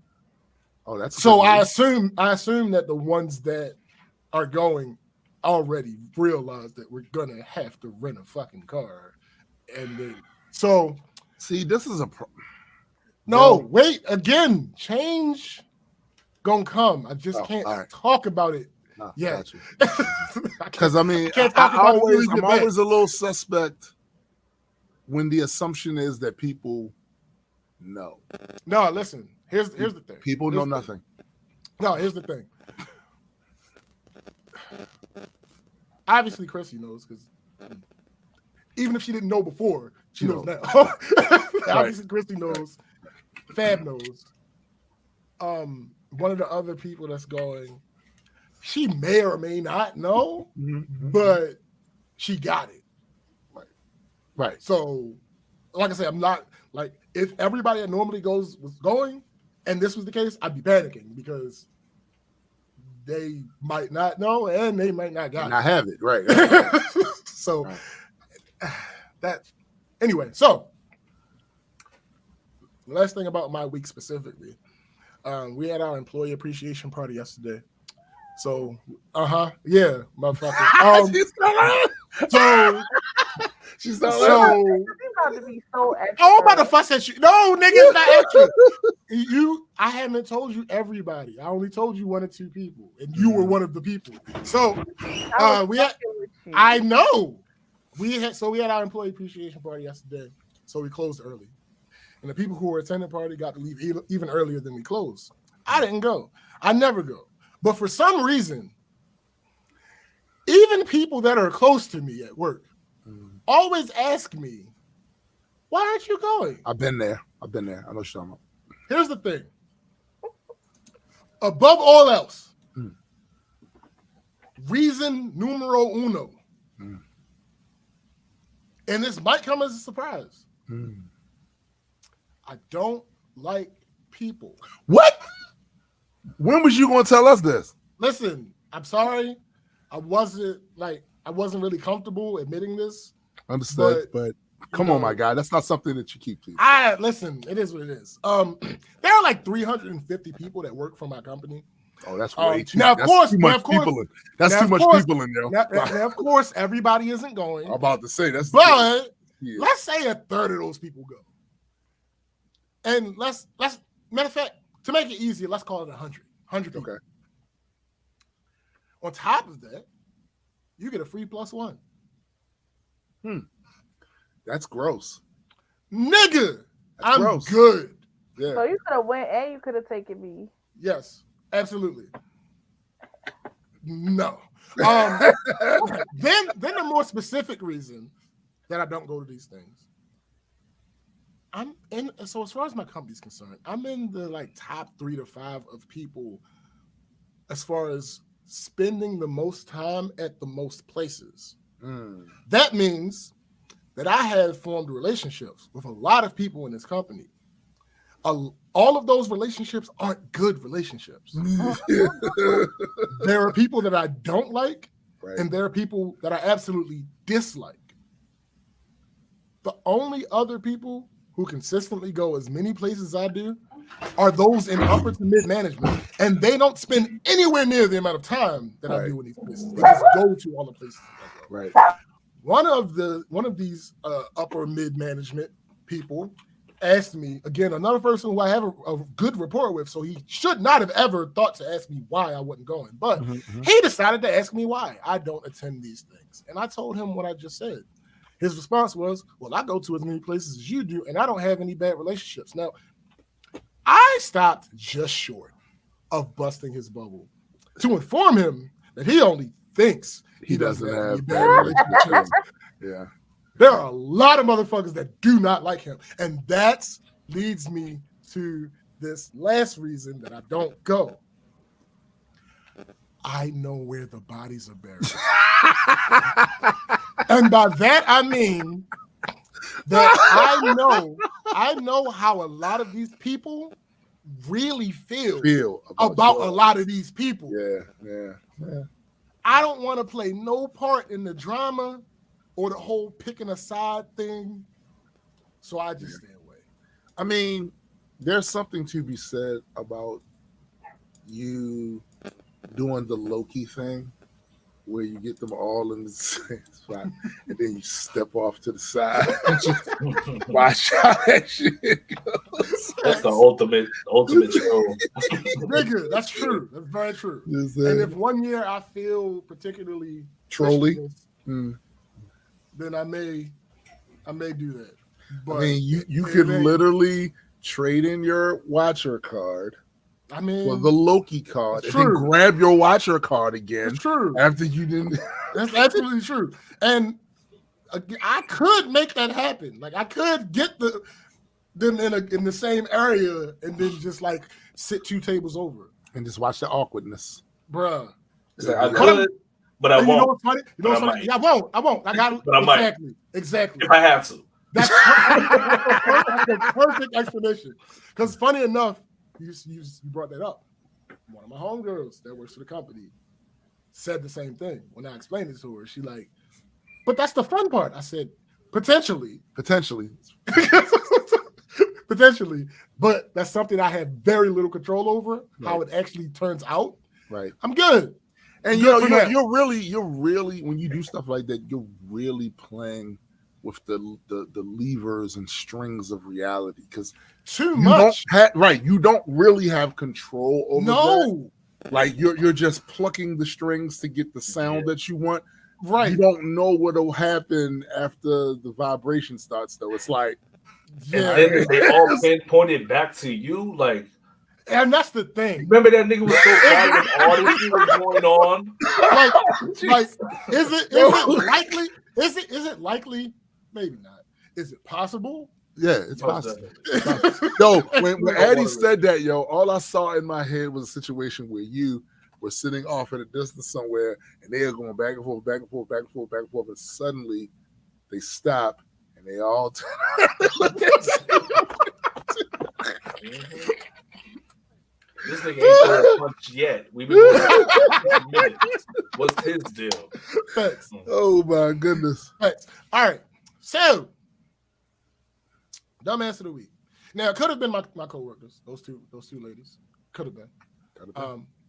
And then a little bit later in the week, because that happened Monday and Tuesday. A little bit later in the week, I came across something, and I was like, "Oh no, this is definitely it." And then a little bit later in the week, I came across something, and I was like, "God damn!"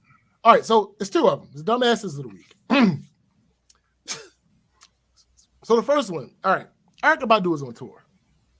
She is. There is footage circulating of said tour. In the particular footage that I'm talking about, she is performing on stage in a very interesting outfit.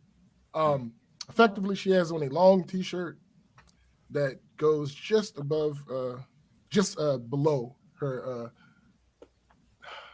like the middle of her derriere. And she does not have pants on. She has these like fur things with straps that kind of look like a garter belt. So a good portion of her flesh is exposed. And this is a recent concert. She's currently on tour. Okay. Yeah.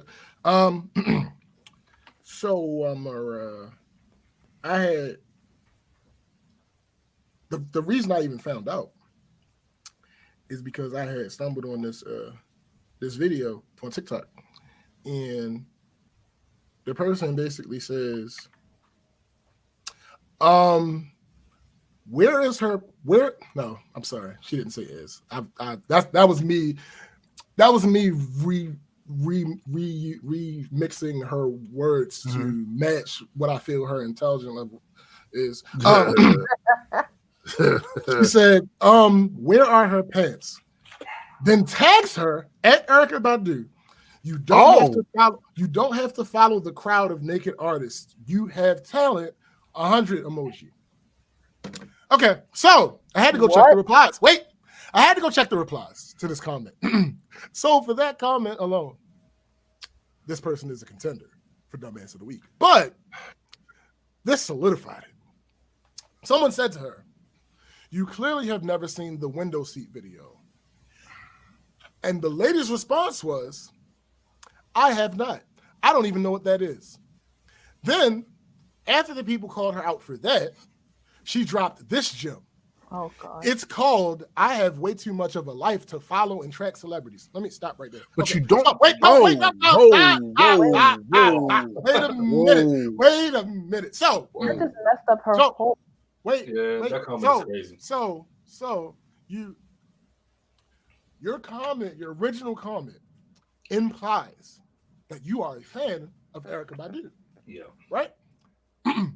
The song she's referring to, that the person that commented to her first, Window Seat, charted number 16 and number 1 on the U.S. R&B and U.S. adult R&B charts respectively.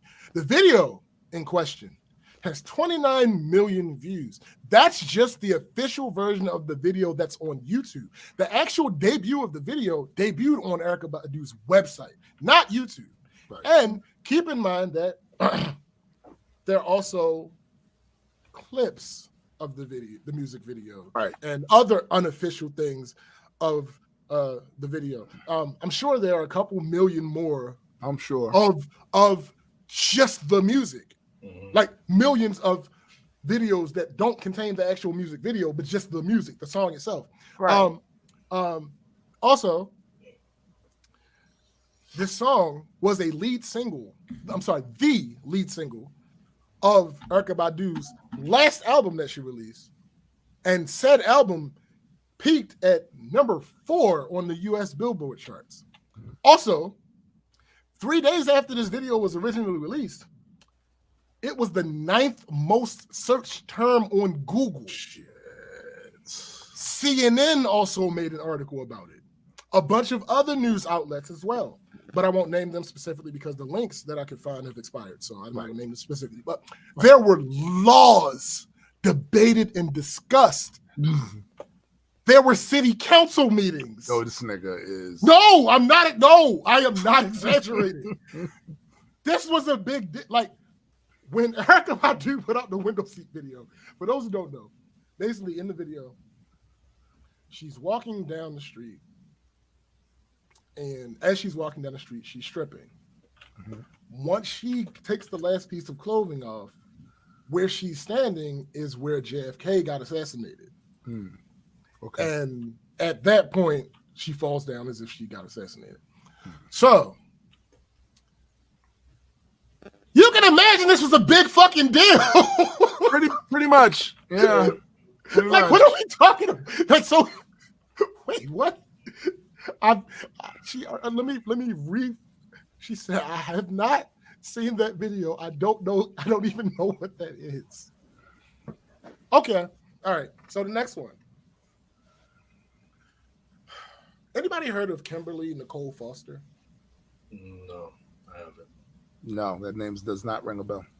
Okay. Let me sing a couple of bars, maybe I can. No, she's not a musician. Let me give you a little bio. Kimberly Nicole Foster, born March 13th, 1989, is an American writer and cultural critic. She is best known as the founder of the Black Women's Interest website, For Harriet.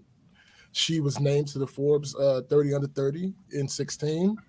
Her work has been recognized by Essence, Philadelphia Sun, Complex, Teen Vogue, Atlanta Black Star. She was born and raised in Oklahoma City. In 2010, she was an undergraduate at Harvard. That's when she first created the blog that led to what is her website, where she planned on providing an online community for women of African descent to engage in honest dialogue about the complexities of Black womanhood. Her blog grew into a website of 5 properties as of February 2017. Her writing centers on social issues and has been cited in outlets such as Ebony and The Week. Her work has also been noted in the books The Language of Strong Black Womanhood, Myths, Models, and Messages, and a New Mandate for Self-Care.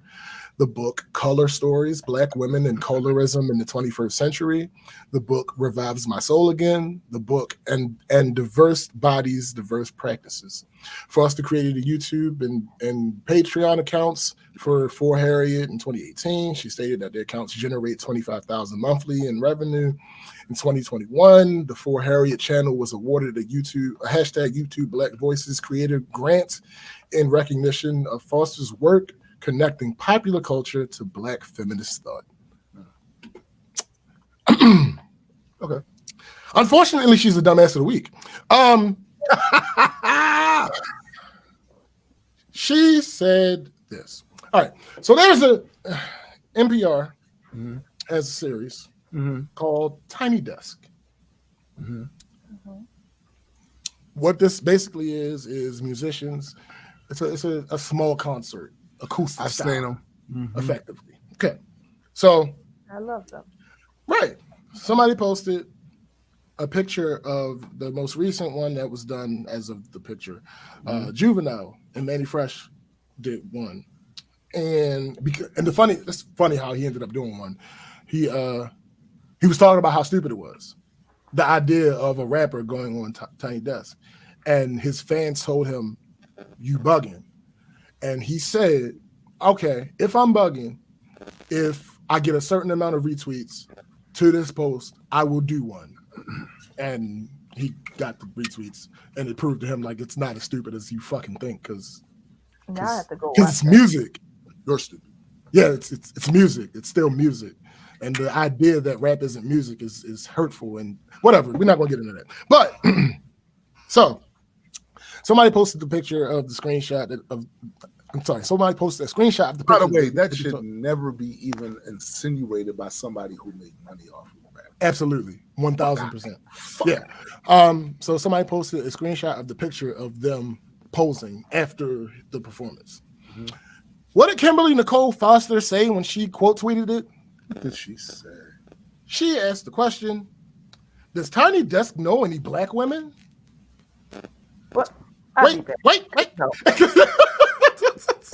So somebody directly responded to her and said, Leanne LaHavis, Chica, Lady Ray, Meg the Stallion, Trina, Jasmine Sullivan, Betty LaVette, Mavis Staples, Esperanza Spalding, Liz Wright, Jorgen Smith, Layla Hathaway, Erykah Badu, Ari Lennox, Janae Alco, Michelle, I can't pronounce her last name, so I'm not going to disrespect her, Amber Mark, Patti LaBelle, FKA Twigs, and more have done ridiculous.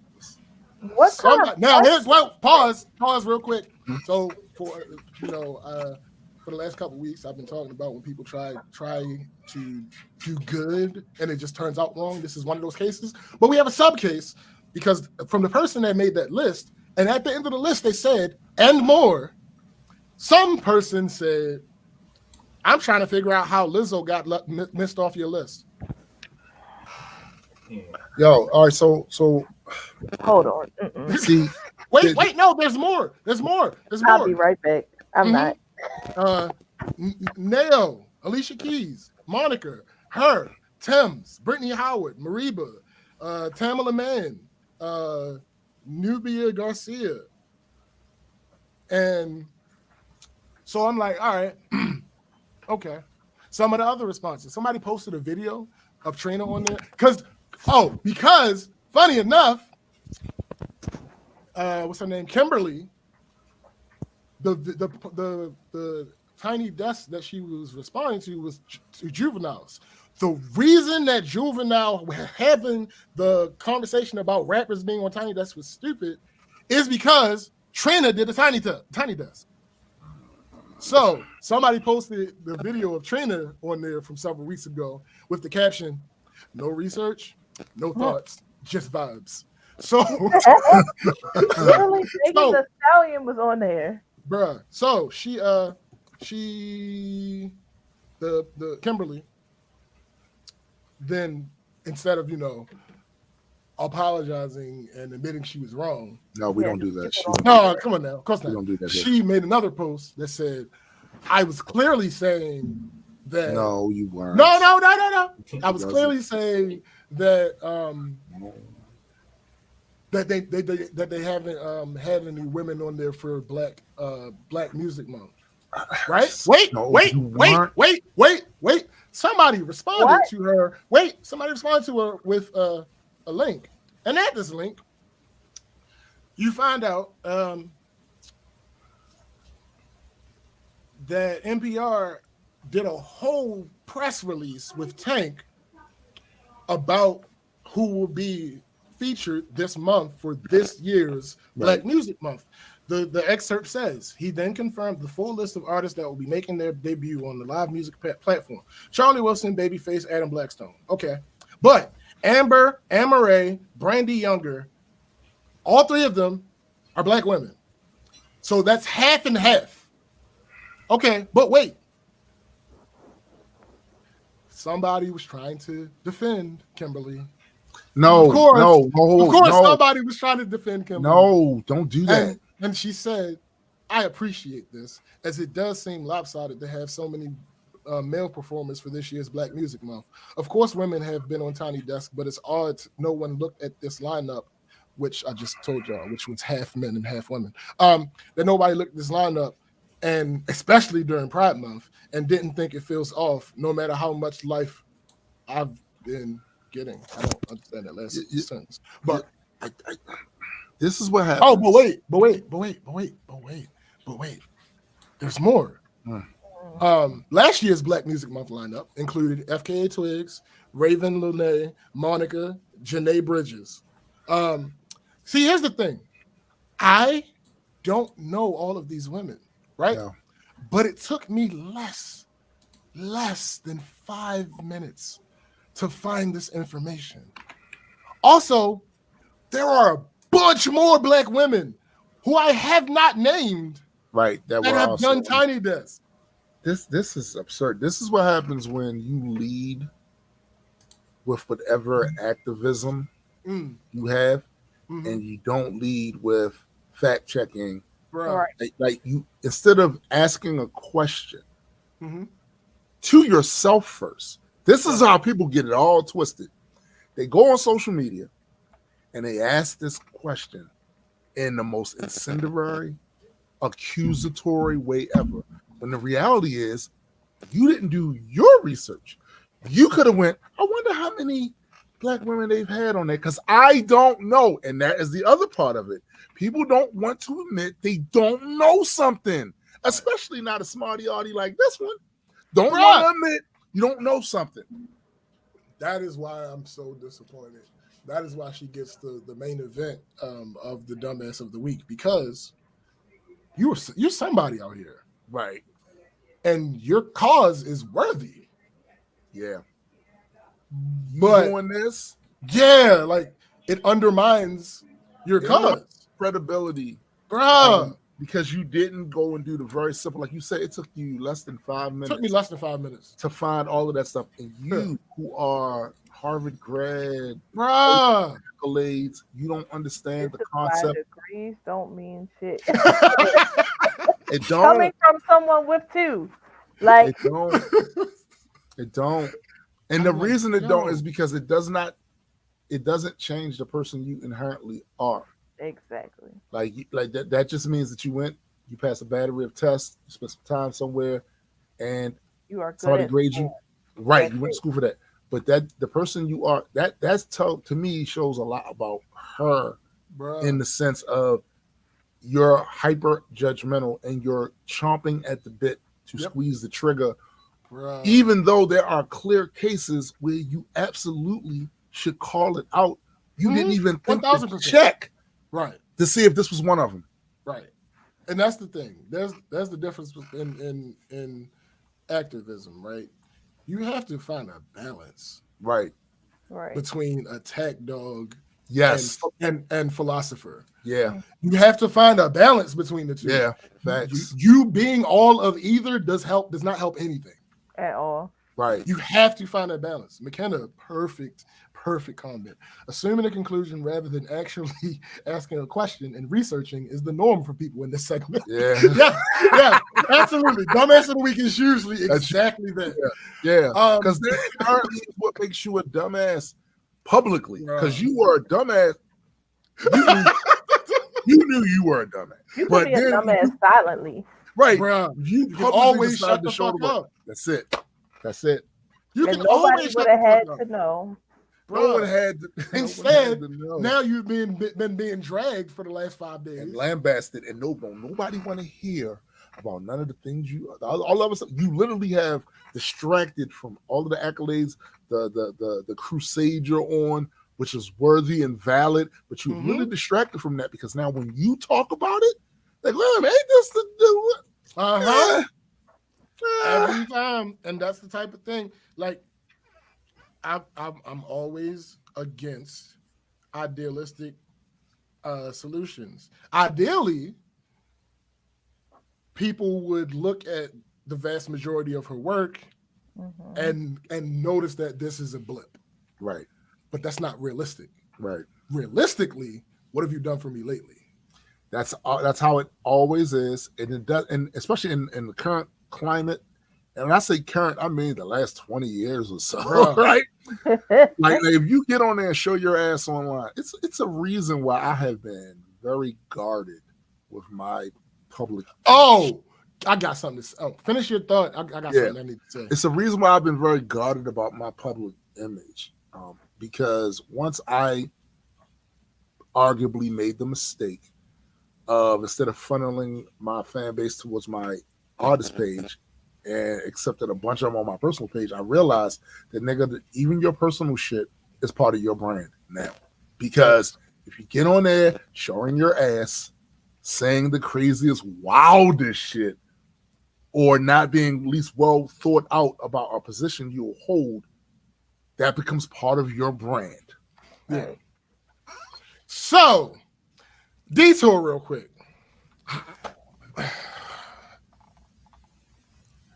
I had this conversation with him a long time ago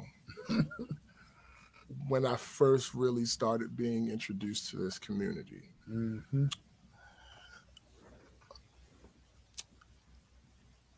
I understand what GU is. I understand what most of the people in GUR have in common. And that's great. I'm not arguing or fussing or fighting against any of that. Right.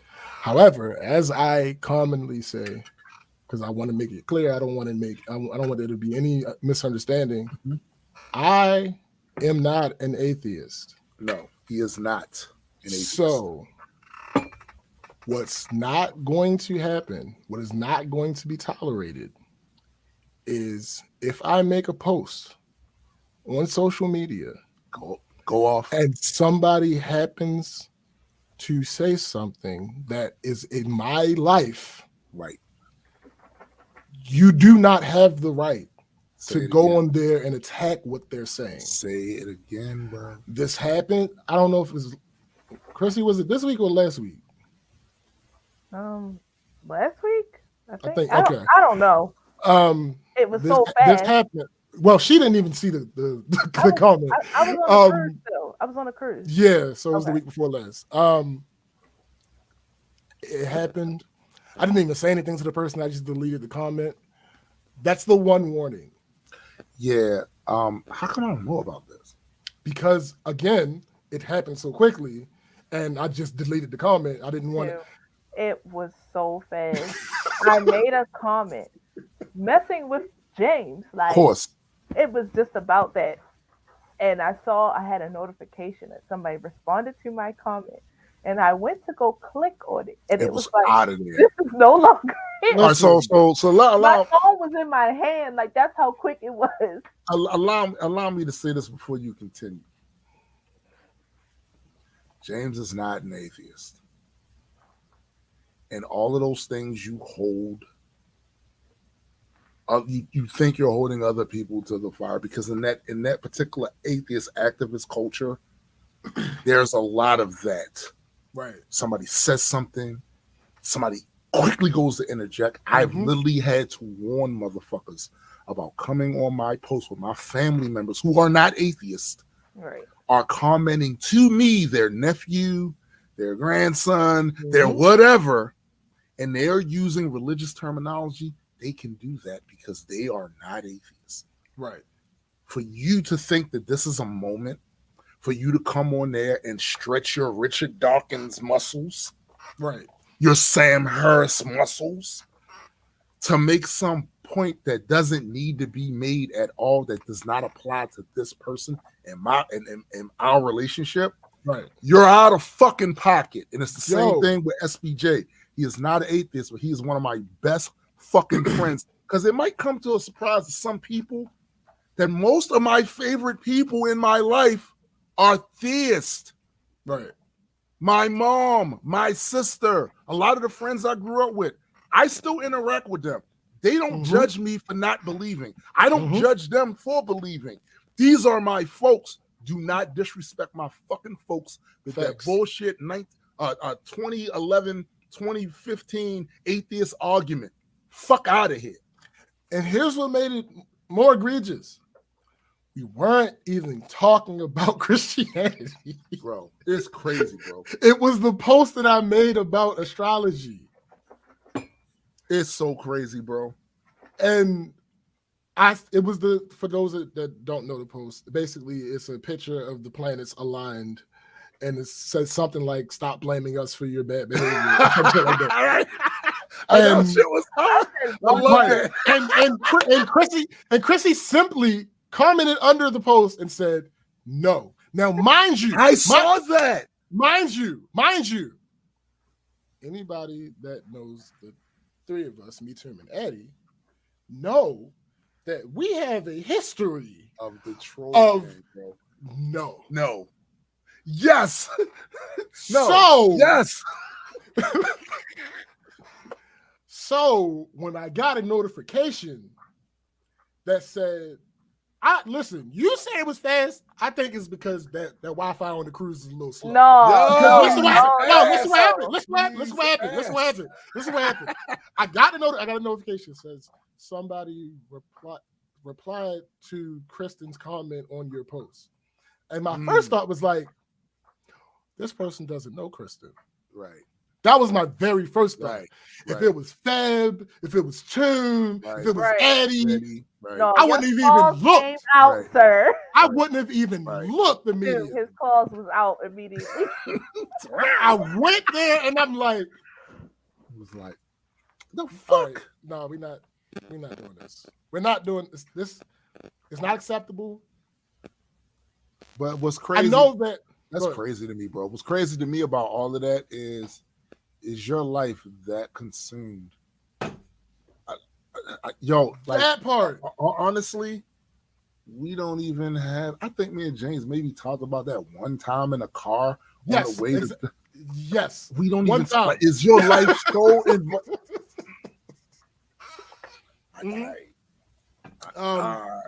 Wow, I didn't even know it was that type of comment, considering it wasn't about Christianity at all. No, it was not. No, but here's it was not about an established religion. No, it's about it's a correlation of astrology being a non-critically, like you said in your. That was a brilliant post, by the way. These are planets that are millions of miles away, have nothing to do with your personality, your hang-ups, and your bullshit. But that's the correlation. Yeah. Some people take astrology way too far and almost to that sort of level where, that's the correlation. So they basically try to, we talked about this on the show before. Mm-hmm. There's a conversation that somebody really wants to have really bad, and they find a way to insert that shit in something that has nothing to do with that, because they're having an argument in their own heads about some shit, and they want to have it out in So let me remind some of you of who I am. On this current Facebook profile, I haven't been fussing at anybody. Nope. I be chilling. Y'all don't even know. I be chilling. Y'all don't even know what the other one was. Y'all have the hyena shit. Y'all don't know on that old Facebook profile, it's an extension of that, but it's worse because it's under my post. Yeah. So on that old Facebook profile, when I would see Keith make a post and then somebody come say some dumb shit under there, I'll be there. When I see Addie make a post, he's ass. Yo, your ass. I know what you're doing. Go ahead, continue. When I used to see Addie make a post, and some of the people would say some dumb shit under his post, I'll be there. Right. When I would see Tim, well, it would never happen to Tim because I'm not gonna say what I was about to say. But understand that I'm not part of that war. Right. And the people that I talk to on Facebook are not part of that war. At all. They don't got nothing to do with that. Come on, man. It's no reason. It's highly inappropriate. It's highly unnecessary. And the next time I won't be as You're gonna to put that in regular, he's gonna cuss you the fuck out and then block you. Yeah. Like this person. And then here's the other thing. Here's the other thing. This person doesn't even interact with me. See, and bro, that's how you know that is what consumes their life. Right. Because this person probably added you only because he saw your affiliation with me. 1,000%. Yes. So he don't, and no other time he had no interest in you'll share a post about content you produced or whatever. There's no reaction, no engagement. Cool. But you show up, and that's y'all know that's one of my big pet peeves. I don't hear from you no other time, but when you choose to pipe up to disagree with me on some post, who the fuck are you? Right. And it's gonna surprise you too when I tell you who it was. But yeah, like, let's not do this, please. Yeah, not like this. Yeah, like I'm not like this. I'm obviously it strikes a nerve, but can we just be civil people? I mean, no, like know what the problem is? The second part of that. I know. People. I know. The second part of that. That's why, bro, like literally, I see shit all day, every day on social media that I go. And I scroll. Let's go by. I just scroll like the fuck? Or it makes it onto the show. or it makes it onto the show. Exactly. Or if I see too much of it, I realize we are not compatible as facts. I don't want to see that on my timeline anymore. Here's the thing that a lot of people need to understand. Your issue with somebody or what they say, it's your business. That's your fucking business. That's your business. Scroll and see my post and see that somebody commented and said something that you don't agree with and embrace it. Take it in. But keep it to your fucking self. Your fucking self. That's it. That's your business. Let it sizzle in your spirit. I've seen several situations.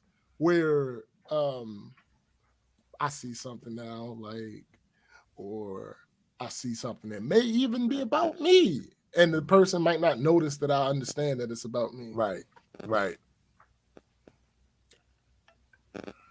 I have no reason to. Not on Facebook. You ain't invoke my name, for real, bruh. You ain't invoke like you.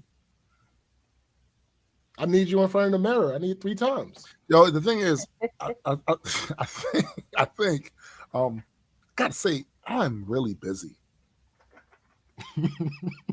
Facts. I'm really busy. Facts. Some of y'all need to get some business, and then you'll have some business. Hey, listen. I don't. Like I said, I don't know why people individually use social media and what they use it for, because I mind my business. Yeah. But I'm just saying, for me, I am super busy, much too busy to be getting into some of the shit I be seeing, some of y'all, apparently y'all not. I'm saying, but like this is the most egregious form of this that it could have possibly. Like the only thing that could have made it worse is if they were intentionally disrespectful. Facts. That didn't happen. That didn't happen. So I'm not gonna like. I said he clear should about have just let me go back and forth with them. No, because then that's when the disrespect could occur. See, that's one thing I keep my wife away from a lot of that. Yeah, I don't play. Some fuckers say something crazy to my wife. Don't come we do a perform. Don't come to the performance. Right. If I'm in a Comic-Con, don't come to the Comic-Con because I'm gonna see you. Correct. Like the most egregious parts of it was I don't fucking interact with this person. Yeah. Right. Yeah. I don't interact with this person. So you took so first of all, this tells me that Facebook shows you my posts. Yes. Yes. You see, don't interact for any other reason. Don't interact. But you see somebody that you don't know interact on a post of mine, and you decide you got to put your 2 cents in. Nah, and that's the other thing. Like, I'm gonna keep it 100 with you. So, James' mom is on my Facebook. She will occasionally like a post. She might even comment on something. She is not an atheist. So people who are theists, they have a certain way of talking about this, a certain way to relate to things. And you have to understand that if you are friends with or cool with these people, I bet not ever see. I bet not ever see. My mom's not on social media. Right. I bet not ever see anybody disrespect Tanya White on my fucking page.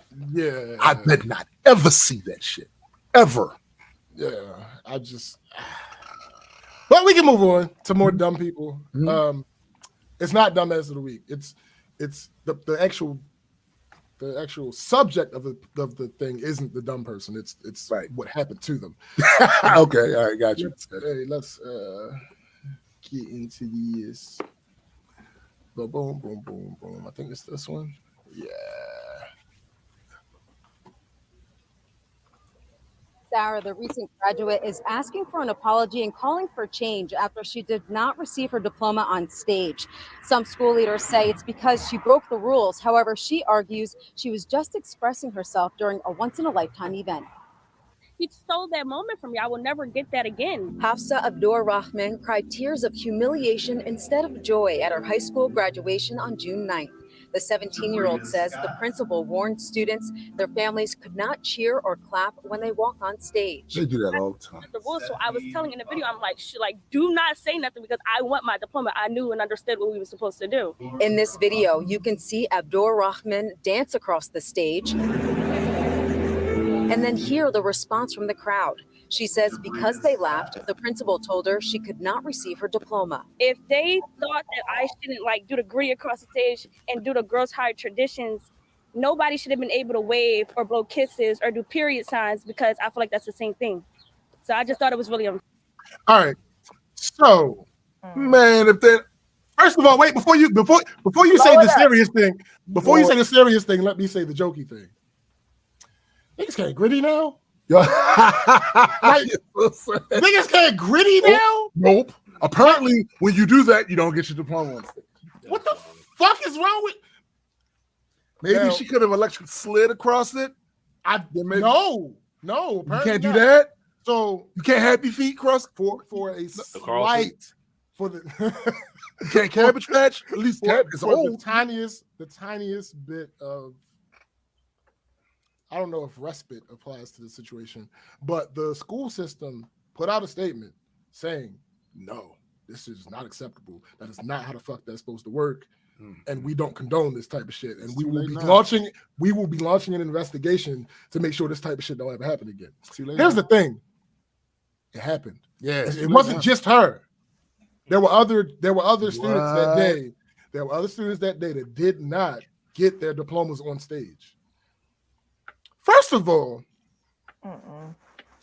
this idea.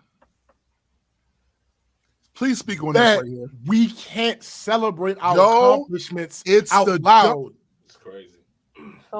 Do you understand how hard it is to make it through high school as a child, particularly in this day and age, particularly in these last few years when COVID happened. And we can't clap or cheer. No, they have completely stripped out the human equation. And by the way, you expect humans to be able to control themselves when they see somebody that they know for a fact went through a bunch of shit to get to where they got. And now this is a pinnacle moment that, by the way, y'all built this up as a pinnacle moment in the kids' career. Y'all having this ceremony and all. Right. What the fuck you think people do at ceremonies? Bro, I can't get... It's a celebration, bitches. I can't even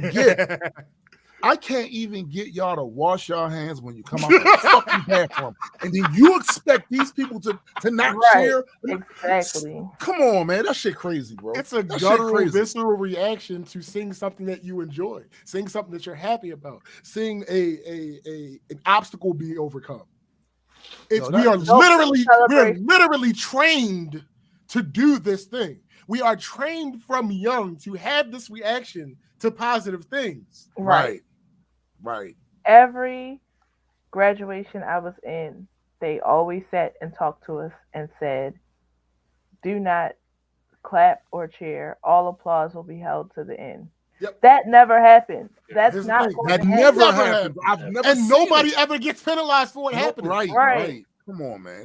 Come on. My father's friend had a freaking cowbell at my college graduation because I said, "Hey, whoa! I got a fever. And the prescription is more cowbell."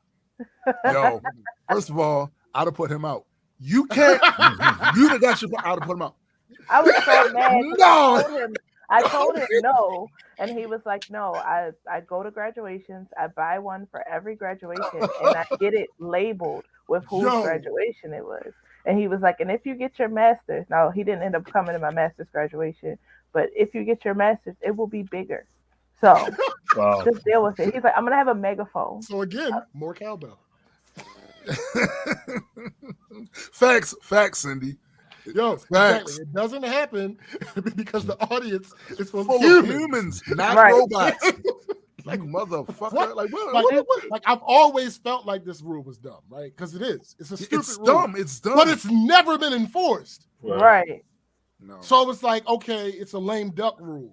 Right. But no, these dumbasses motherfuckers took it seriously. Yo, that's crazy. Yeah. All right. An update to a story from last week. So, was it last week? Even last week, the week before, we were talking about Rick Ross and Envy and Gunplay. Yeah. That whole thing. So, his name's Gunplay. Listen. A video dropped recently of Gunplay gifting Rick Ross a chain. Interesting. Because of that, people have started asking for refunds for the GoFundMe. Which what? Listen, I ain't gonna hold you. This nigga had a $30,000 GoFundMe goal. Yeah. And you have a video of you gifting a chain. We talking about rappers, so y'all know what chains look like. You have a video of you gifting a nigga that's rich. Excuse me, he's not epic, he's annoying. And you have a video of you gifting a chain to a nigga that's rich already. But you couldn't spend the $30,000 for your daughter? All right. Now, and he's mad. He is heated. All you bitch ass niggas who went to the GoFundMe and requested a refund. That means y'all ain't do that shit from your hearts and blah blah. Nigga, you just gave a $30,000. Hold on. See, first, I'm gonna say this to all of my male friends. Don't buy me no fucking jewelry. Fuck out of here. All right, be right back. Hold up. Got that right. Shit. I mean, no fucking jewelry. And secondly, nigga, of course they asked for their money back.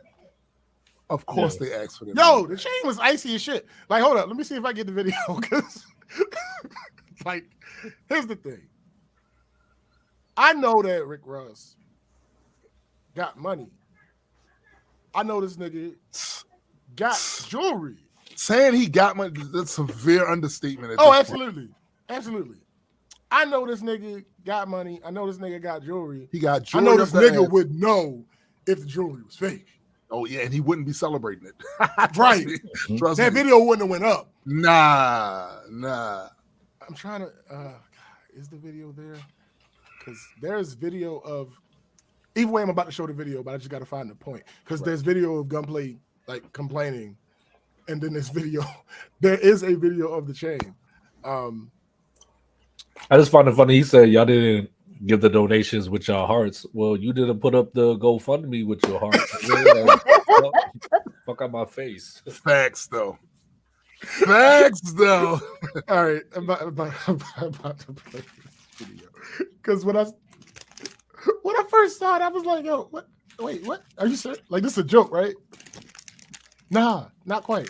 Not quite a joke.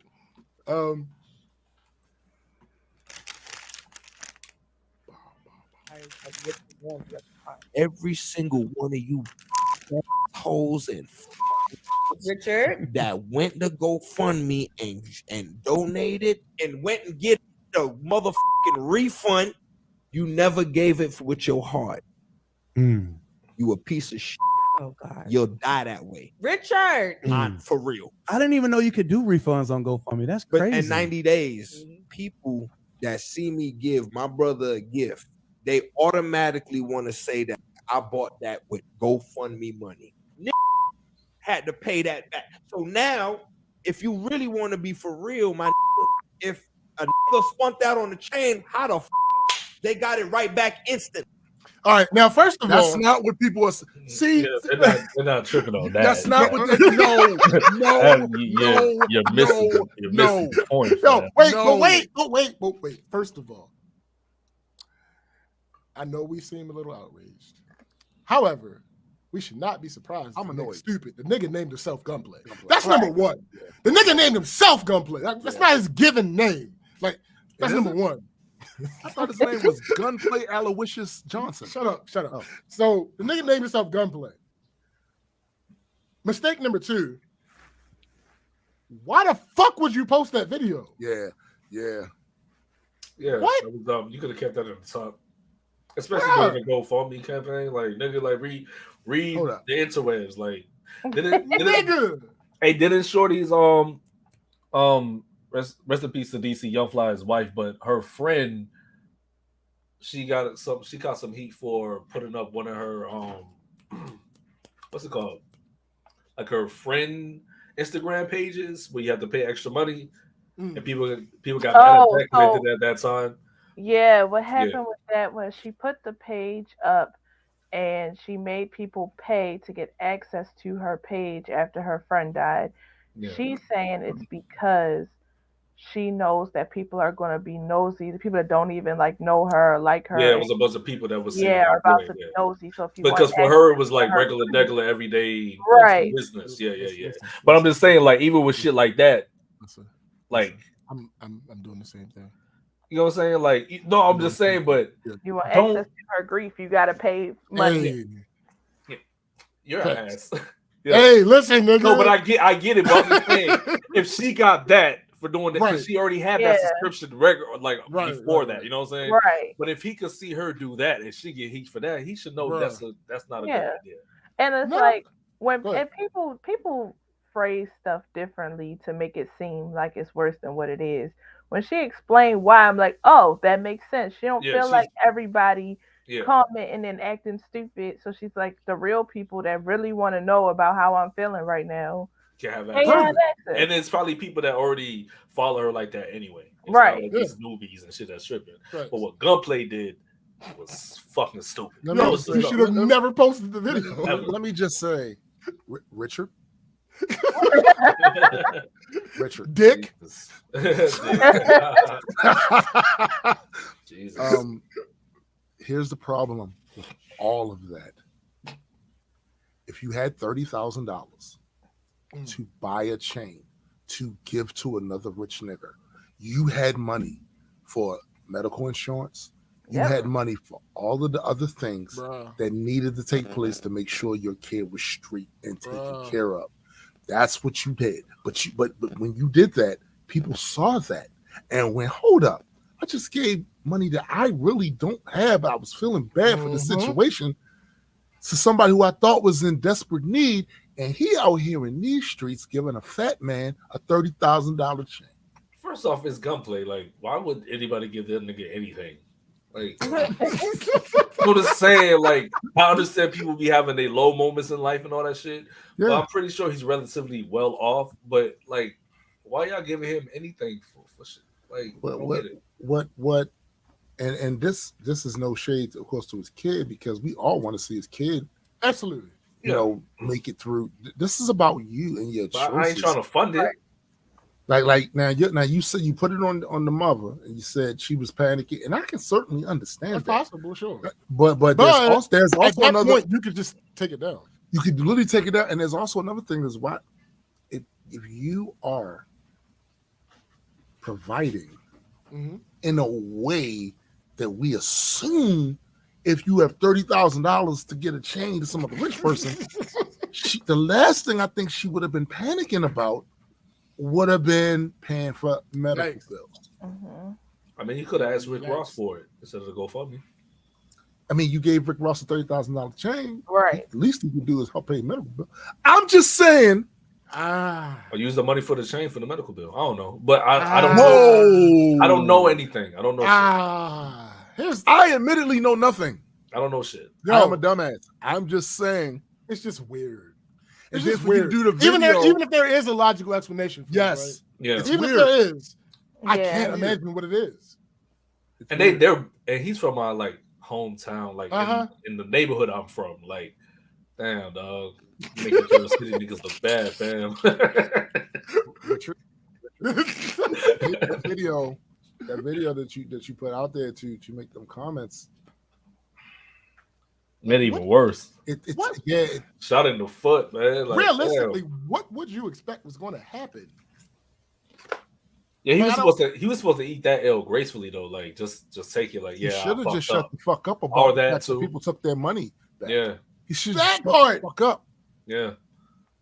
If anything, at the least apologize if you're going to say anything. You know what I'm saying? Well, here's the thing.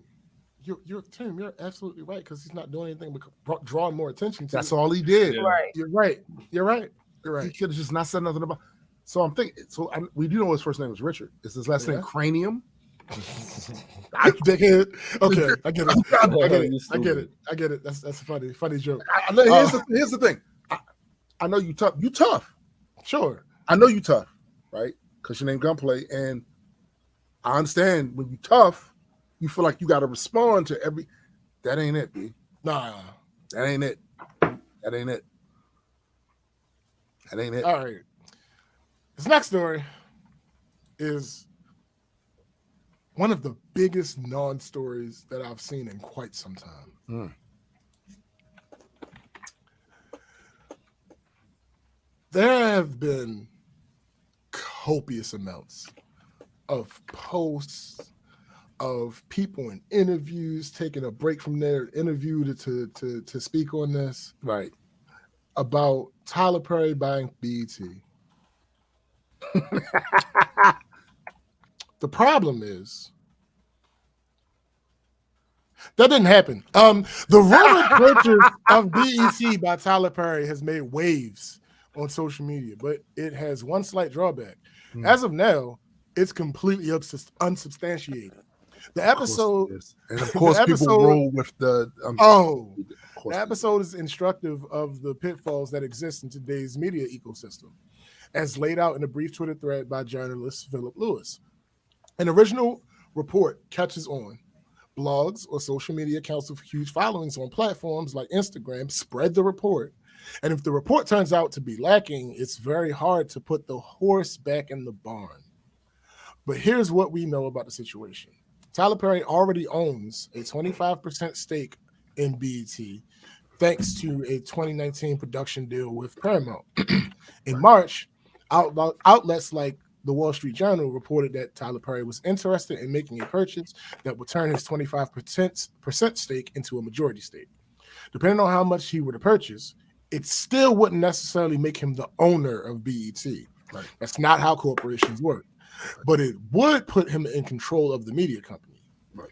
Last month, Bloomberg reported that Tyler Perry's move to take control of BET faced competition from other black business and entertainment heavyweights, among them Shaq, Byron Allen. Oh, so you're not gonna mention us? You know, Multiple Entertainment was also in the running to purchase BET. Shut up!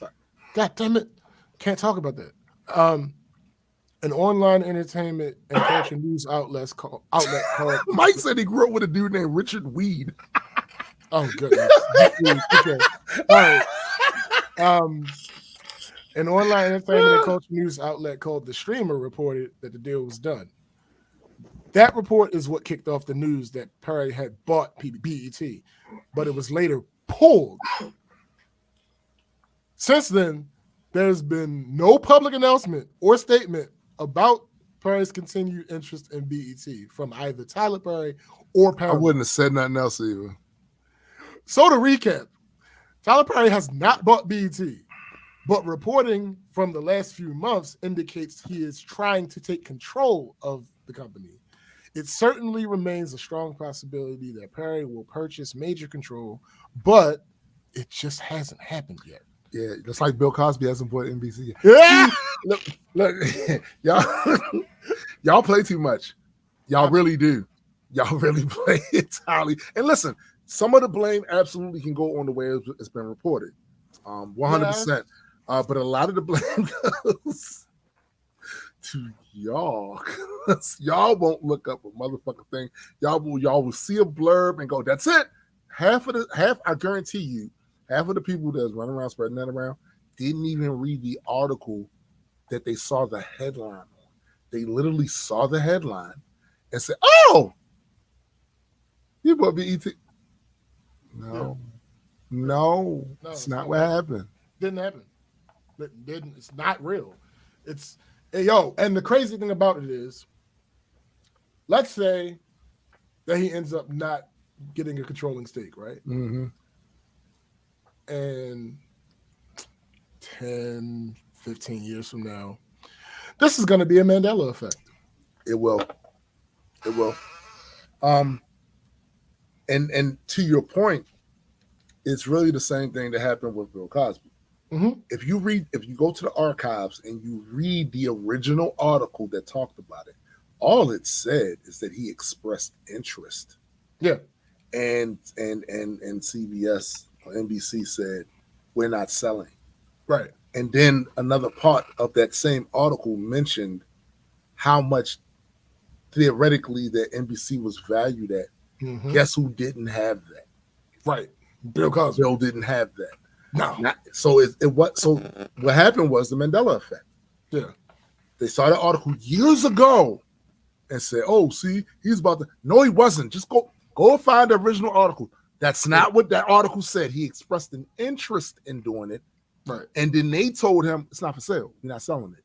Right. And then later in that same article, because this is what journalists do, they'll get some other ancillary facts around it. NBC is said to be worth such and such. And whatever that was, he ain't had it. No. He could have went and got some investors because that's absolutely. Got everybody somebody else. That's what Elon did. Elon got all that money. He'll still go and get other people's money to make certain purchases and investments. Absolutely, keep your money. That's how you keep your money. but that's not what that original article said. And y'all been running with that shit now for a lot of years. Even using it to excuse his behavior that got him jammed up. Oh, they only did that there because he was going to buy NBC. Read the original article, you fucking read the original article. But why would they do that? Right, exactly. That don't matter. Exactly. Yo, because here's the thing. And the funny thing about it is, I was going to talk about this that article I just read, I just found. I was going to talk about this because I knew it hadn't happened yet. Right. But funny enough, I was doing what we're begging people to do. I was fact checking before I put this shit out in the universe. Yes, I was fact checking to make sure it still hadn't happened yet. Yes. But I was going to go. People fucking kill me. I swear. I was going to go down the whole history of BET and blah blah this and blah. I don't gotta do that now. You gotta do that, bro. What up, DJ? Look, bro. This so like this is every time. This is every time. Why?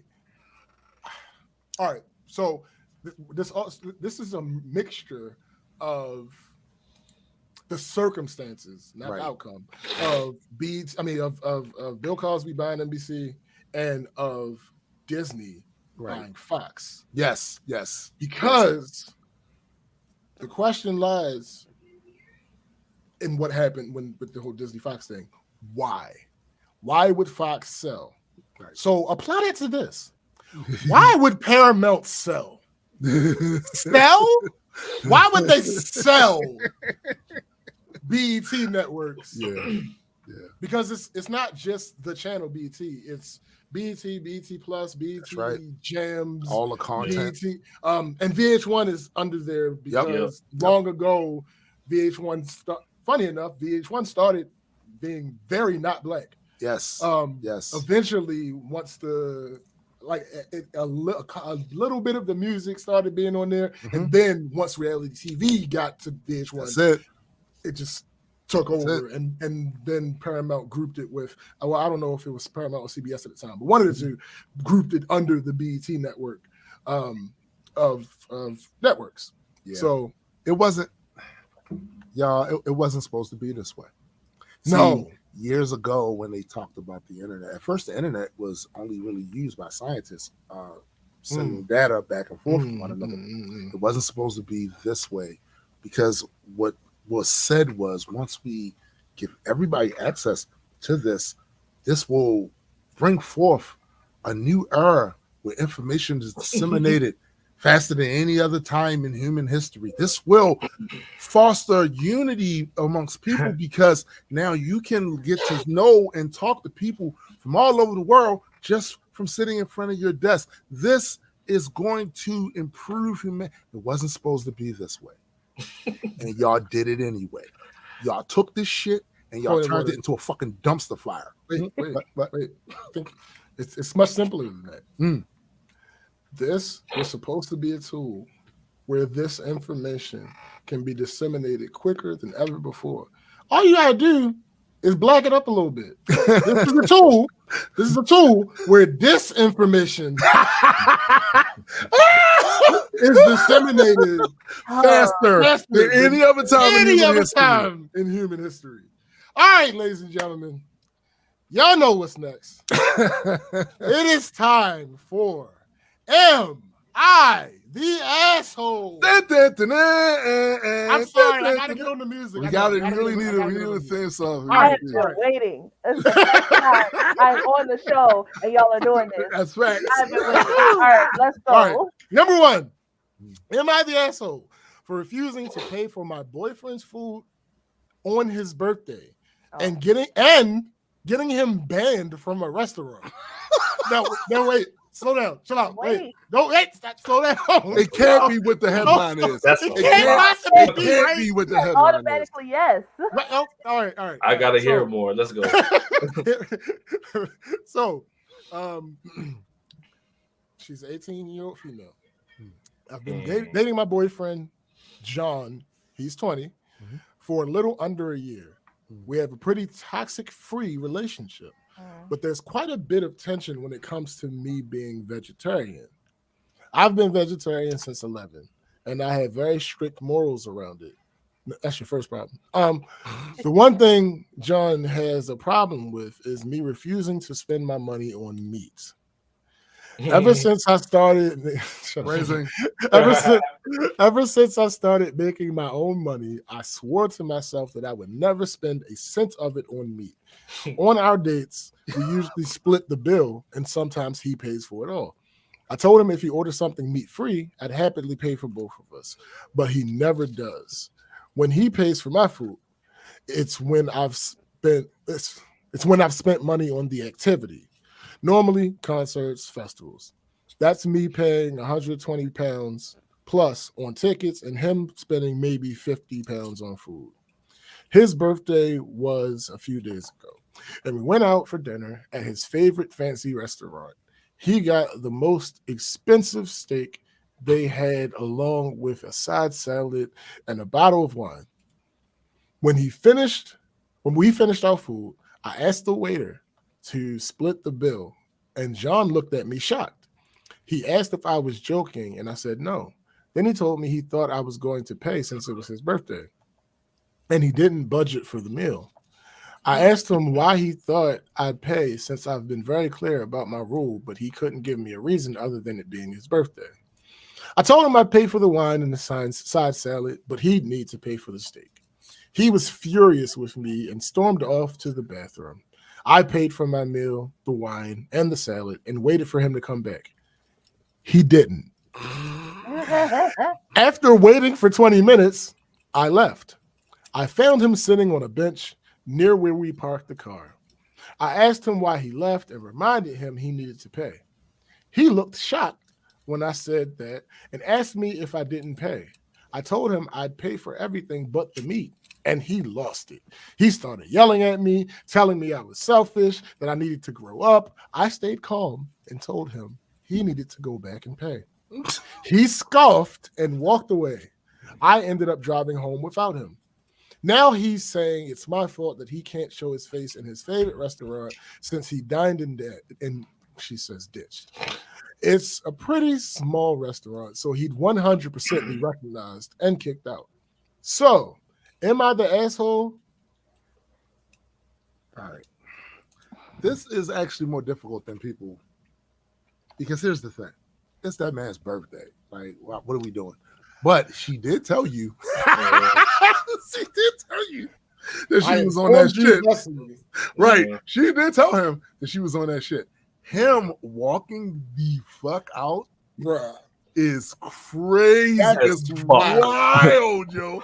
It's wild. Because essentially, whatever heat that was going to take place, she was going to have. But she didn't know. I know, but potentially, Yes. like she would have had to eat. All right, so hold up. I have a question Mhm. that is going to it's going to be over all of these I am the assholes that we do. Right. Are we supposed, because we happen to have the benefit of knowing what happened. Yes. So like, do we hold somebody for potential? Well, okay. The reason I say yes is because they don't know what's going to happen. Okay. And it's intent. So Okay. there'll never be a time where I'm going to put my wife in a situation. Nigga. Yeah. I'm not doing that. I'm Yeah. not doing that. I could put that shit to the side. So I'm just going to confidently say right now, they don't need to be together because yo, listen, because one, that hard rule you have, there is no exceptions, even on this man's birthday. It's It's crazy. kind of crazy. That's out And there. this nigga walking out That's and evil. leaving his wife in his girl, the wife in that situation. Like y'all don't need to be a couple for real. Like I don't know what the fuck. Yeah. diner ditching at 20 is crazy as fuck. Wow. Damn. Yo, like that's crazy. And then waiting outside. You waited outside. Think that she was about to pay. Yo, what if That's he'd have even did more that? crazy. What if he'd have did that? And as he was sitting out there watching, he was taking his wife out of cuffs. What if Damn. there will never be a situation where I don't give a fuck. Whatever disagreement we have, we'll suss that out afterwards. But I'm not putting my wife in a situation where Or just like pay for it and then make the nigga pay you back. Like the fuck? that could happen. You know? Because if he said he hadn't budgeted for it, that means that could have been he didn't have the money. Exactly, yeah. So maybe you pay for it, make the nigga pay you back. Yeah. Pay you I mean, back. the general question, if she is an asshole, I would say yes. Oh, no. Yeah. Listen, Yeah. listen. But she did tell him, like, Yeah, she gave him an out. I people informed at you what thus they say. Right. And you can't. Here's the thing. Let me play devil's advocate. She did tell him though. Like she Let me told play him. devil's advocate. All right. So I kind of relate to her because I don't support habits. Right. So if my grandmother, for instance, she chewed tobacco. I'm not buying you your damn. Yeah, I wasn't gonna buy it for her. No. Like who else? It was somebody close to me that smoked cigarettes.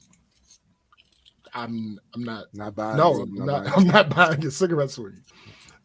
Now, to be clear, this is different than fucking vegetarianism. Yes. Yeah. Yes. Yes. I mean, sure, but so I have a slight bit of empathy for her. But here's the thing, and again, playing devil's advocate, right? We often say when someone slices you, you don't have control over what they do in response. That's true too. Yeah. That's true too. And if we've been together for a year and you not willing to treat me for my birthday, I'm not saying that the nigga should have left. But listen, I feel like what up? All right, so the end of devil's advocate now. How I really feel about that particular part of it is two wrongs make two wrongs. I was there. They're both assholes. They're both assholes if you want to think about it. She been with him for a year. Like, at some point, and I mean, maybe she hadn't thought that far. She's young.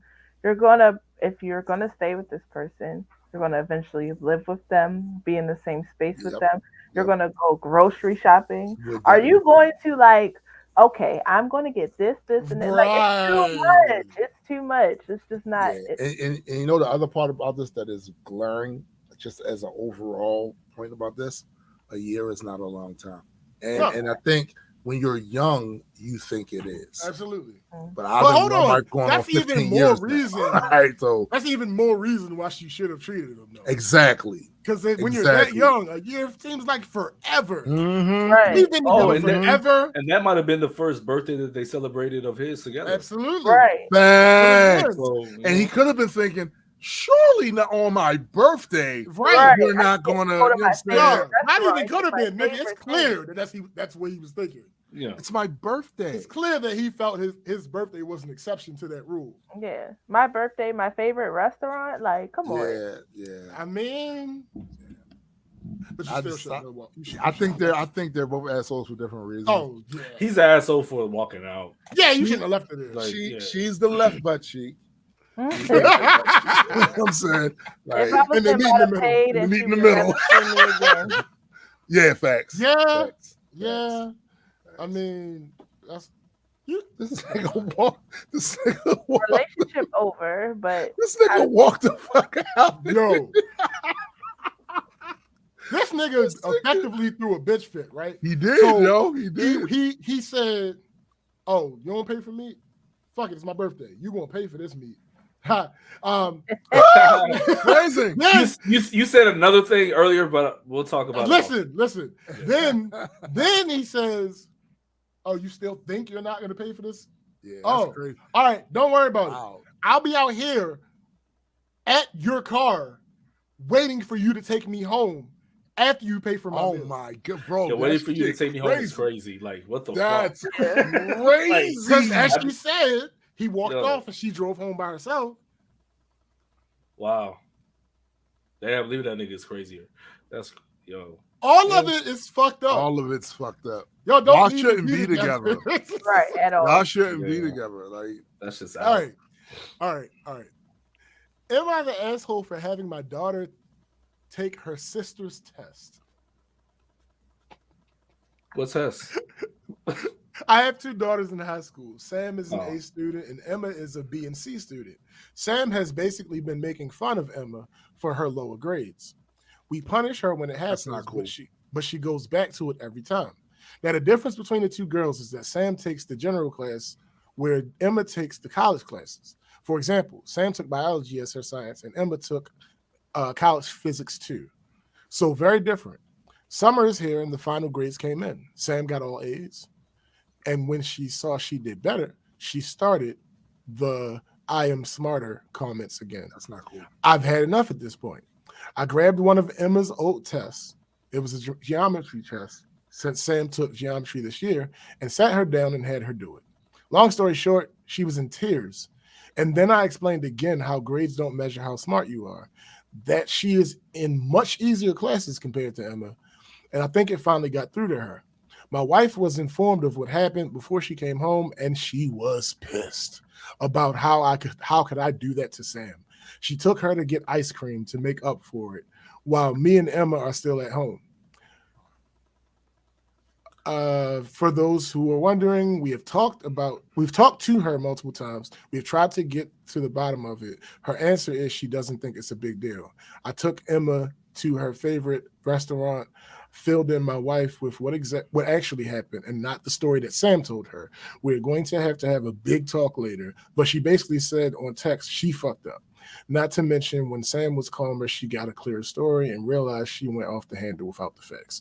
So even without that clarification, yes, sorry, but you're not the asshole. No, because here's the thing. No, the way that you phrase that headline, that's good marketing. Yes, that's good marketing. Really good marketing. Yeah, because but you, as a lesson to your daughter who has a big head for no reason because she's not as smart as she thinks she is. Right. Better that, hey, or the world tell her. Your sister does a lot harder things. And she's than still passing, even though she's not at the top of that. Right. She's still passing. So here's an example of something that she did well. You try it. Yeah, you try to do that. I'm not mad at that. I'm not either because, again, at a certain point, and this is, your siblings are expected to be with you long after your parents leave this mortal coil. Yeah. It is really kind of like important for the adults, the parents, to do what they can do to foster a good relationship between them. It's not all on them. Right. Because they're individual people, but they need to be doing that. When you have one child that is constantly berating the other one as if she is dumb when she is not, you have to factor in the amount of damage that's doing to the one that's getting maligned on some bullshit versus the amount of damage it's going to do to the one you're talking to and tell, look, you're not all that. I'm going to side on that one that she needs to be told this before the world tells her, yo, right now, what she's doing, she's taking on a heavier load than you. The classes she is taking. Shut up, the classes. Yo, real quick, McKenna, perfect comment. It's not like he called her dumb. He called her bluff, and she failed. She failed it. But that's it. So she needed that. And again, how many times have we said on this show that your people you love and you care about, you check them. Yes. You check them before I meet them. Because I don't know them, I don't like them, I don't love them, I don't give a fuck. Facts. You know what I'm saying? So that attitude comes from a bigger problem. Yes. So go ahead and get that together now. Check them.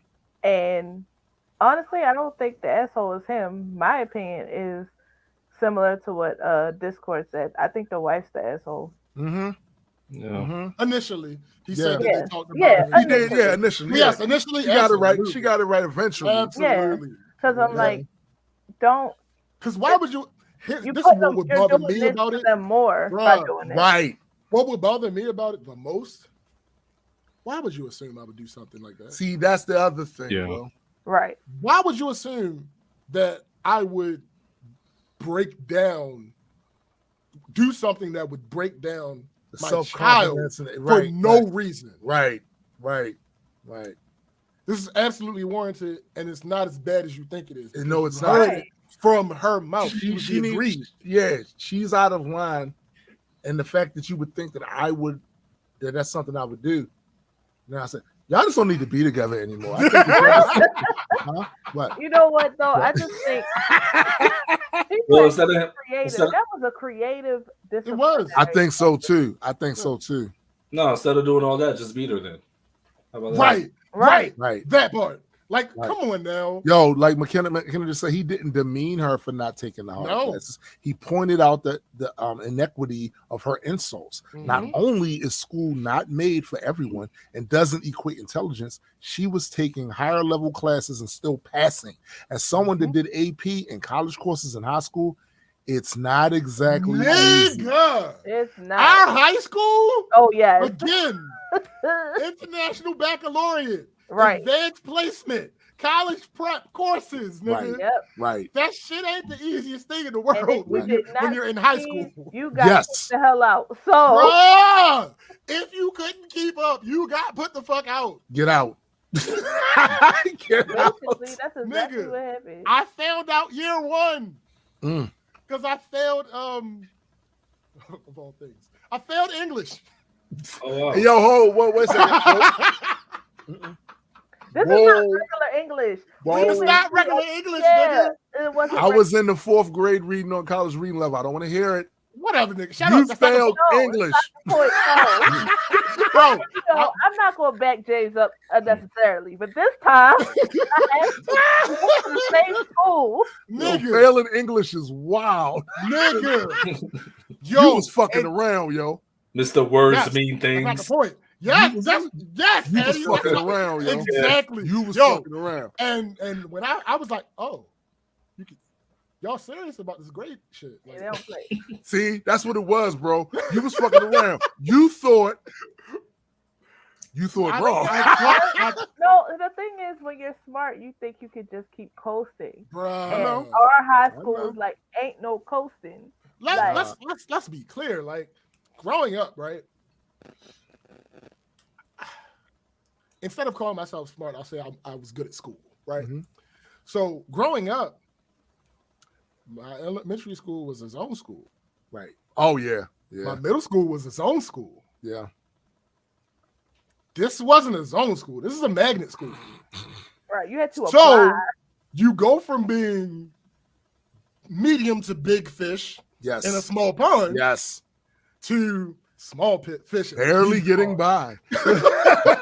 Just to get by. So, Just to get by. Nigga, when I Ninth saw that grade was shit, the worst. Culture Bruh. shock, like for real. when I it's this great shit for it. Like, y'all serious about this? Oh. and I had Indeed, to we do- are, sir. Nigga, I did Saturday school. No, what's the Saturday school? Summer school. Summer school. I did summer school. Nigga. After I can that, see I was now. like, nope. I can see now your principal or whoever the people was that was responsible for telling you that shit was probably like, we had a teacher up Emerson, right? And if you was up there acting up, being ass, he speak with a lisp too. He'd be like, you know, when you get suspended, they give you 3 days. Mm. You do some certain shit up there, he'd be like, son, I give you 365 days, son, which means he's putting you the fuck out. You know what I'm saying? Not 3 days. 300 son, I'll give you Bruh. 365 days. I felt the pain of not being able to do what I wanted to do during the summer. And I was like, nope, never again. Not gonna do that shit no more. Games. But all right, let's get this last one up. Son, we'll put you the fuck. Don't you understand? You better get. We'll put you the fuck out. All right, let's get this last one in. Am I the asshole for walking out of my birthday dinner when I discovered that my cousin had been invited? Drama. My cousin Nancy bullied me severely during high school and middle school. Nancy would call me names in the hallway, start rumors about me, pressured other girls into not being friends with me. In my sophomore year, I ended up having a mental breakdown at school because of Nancy, and my parents stopped talking to hers for a long time. I still avoid Nancy and don't have any kind of relationship with her, as the only apology she ever gave me was not sincere. This year, my parents insisted on preparing my birthday dinner. Because we're getting reservations to one of my favorite restaurants, for every potential guest, they confirmed with me whether or not I wanted them to attend. This included Nancy. I told my parents that I did not want Nancy there. Seeing her brings up a lot of bad feelings and memories for me. Plus, it was just meant to be a small family dinner with my parents, sister, and grandparents. It wouldn't be odd to not invite a cousin. Right. My parents told me they understood and that they, my sister, and our grandparents would be the only people there. But when I arrived last night, it was Cap. Nancy was sitting at the table between my seat and my sister's. With a grin, with a sly grin on her face like. My parents were begging me with their faces to just sit down. But I looked at Nancy, shook my head at my parents, and walked out without saying anything else. I was incredibly upset because I specifically told them not to invite Nancy, yet they invited her anyway, knowing how miserable she made me. I kept getting phone calls from my parents and Grace, and my sister, so I shut off my phone for the night. But when I turned it on this morning, I had many text messages from my parents saying they were disappointed in me for walking out of my own birthday dinner. They said that I made things difficult in front of my grandparents, and I could at least tolerate my cousin since Nancy's dad, my uncle, did die only a few years ago.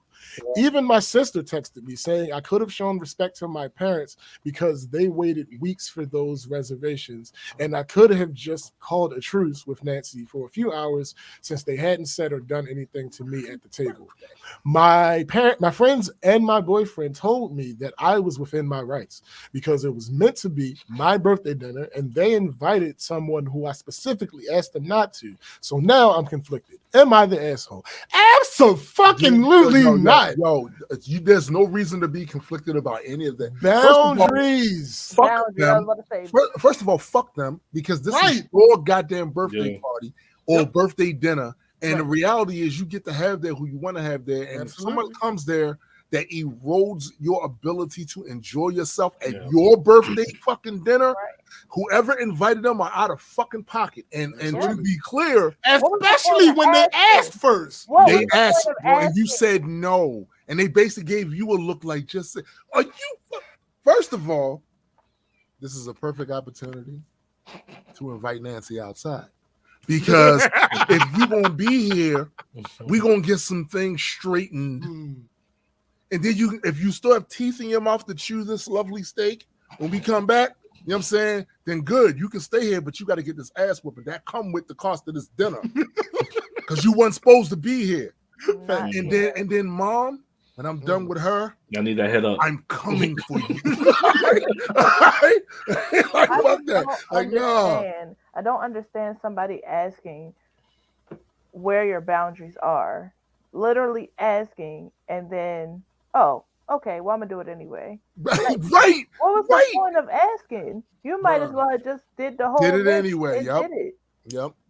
Because actually, you probably would have had more success the other way. Right. Yeah. If you just didn't say anything and Nancy just showed up, it is possible that she would have been like, "Oh shit, I don't want her here," but whatever. I didn't say anything. Right. Right. I didn't let them know that I still had an issue with Nancy. Blah. All right, cool. Maybe that might have worked, but you asked. Yeah. Like that's like saying 2 + 2 is the same. Like, all right, you know what 2 + 2 is, right? Yes. Like, yeah. All right, cool. Shut up. Like, all right, cool. All right, so you're learning your multiplication tables. I want to let you know that the answer to 2 × 2 is the same as the answer for 2 + 2. Wait, what? Word? Nigga. This nigga dumb.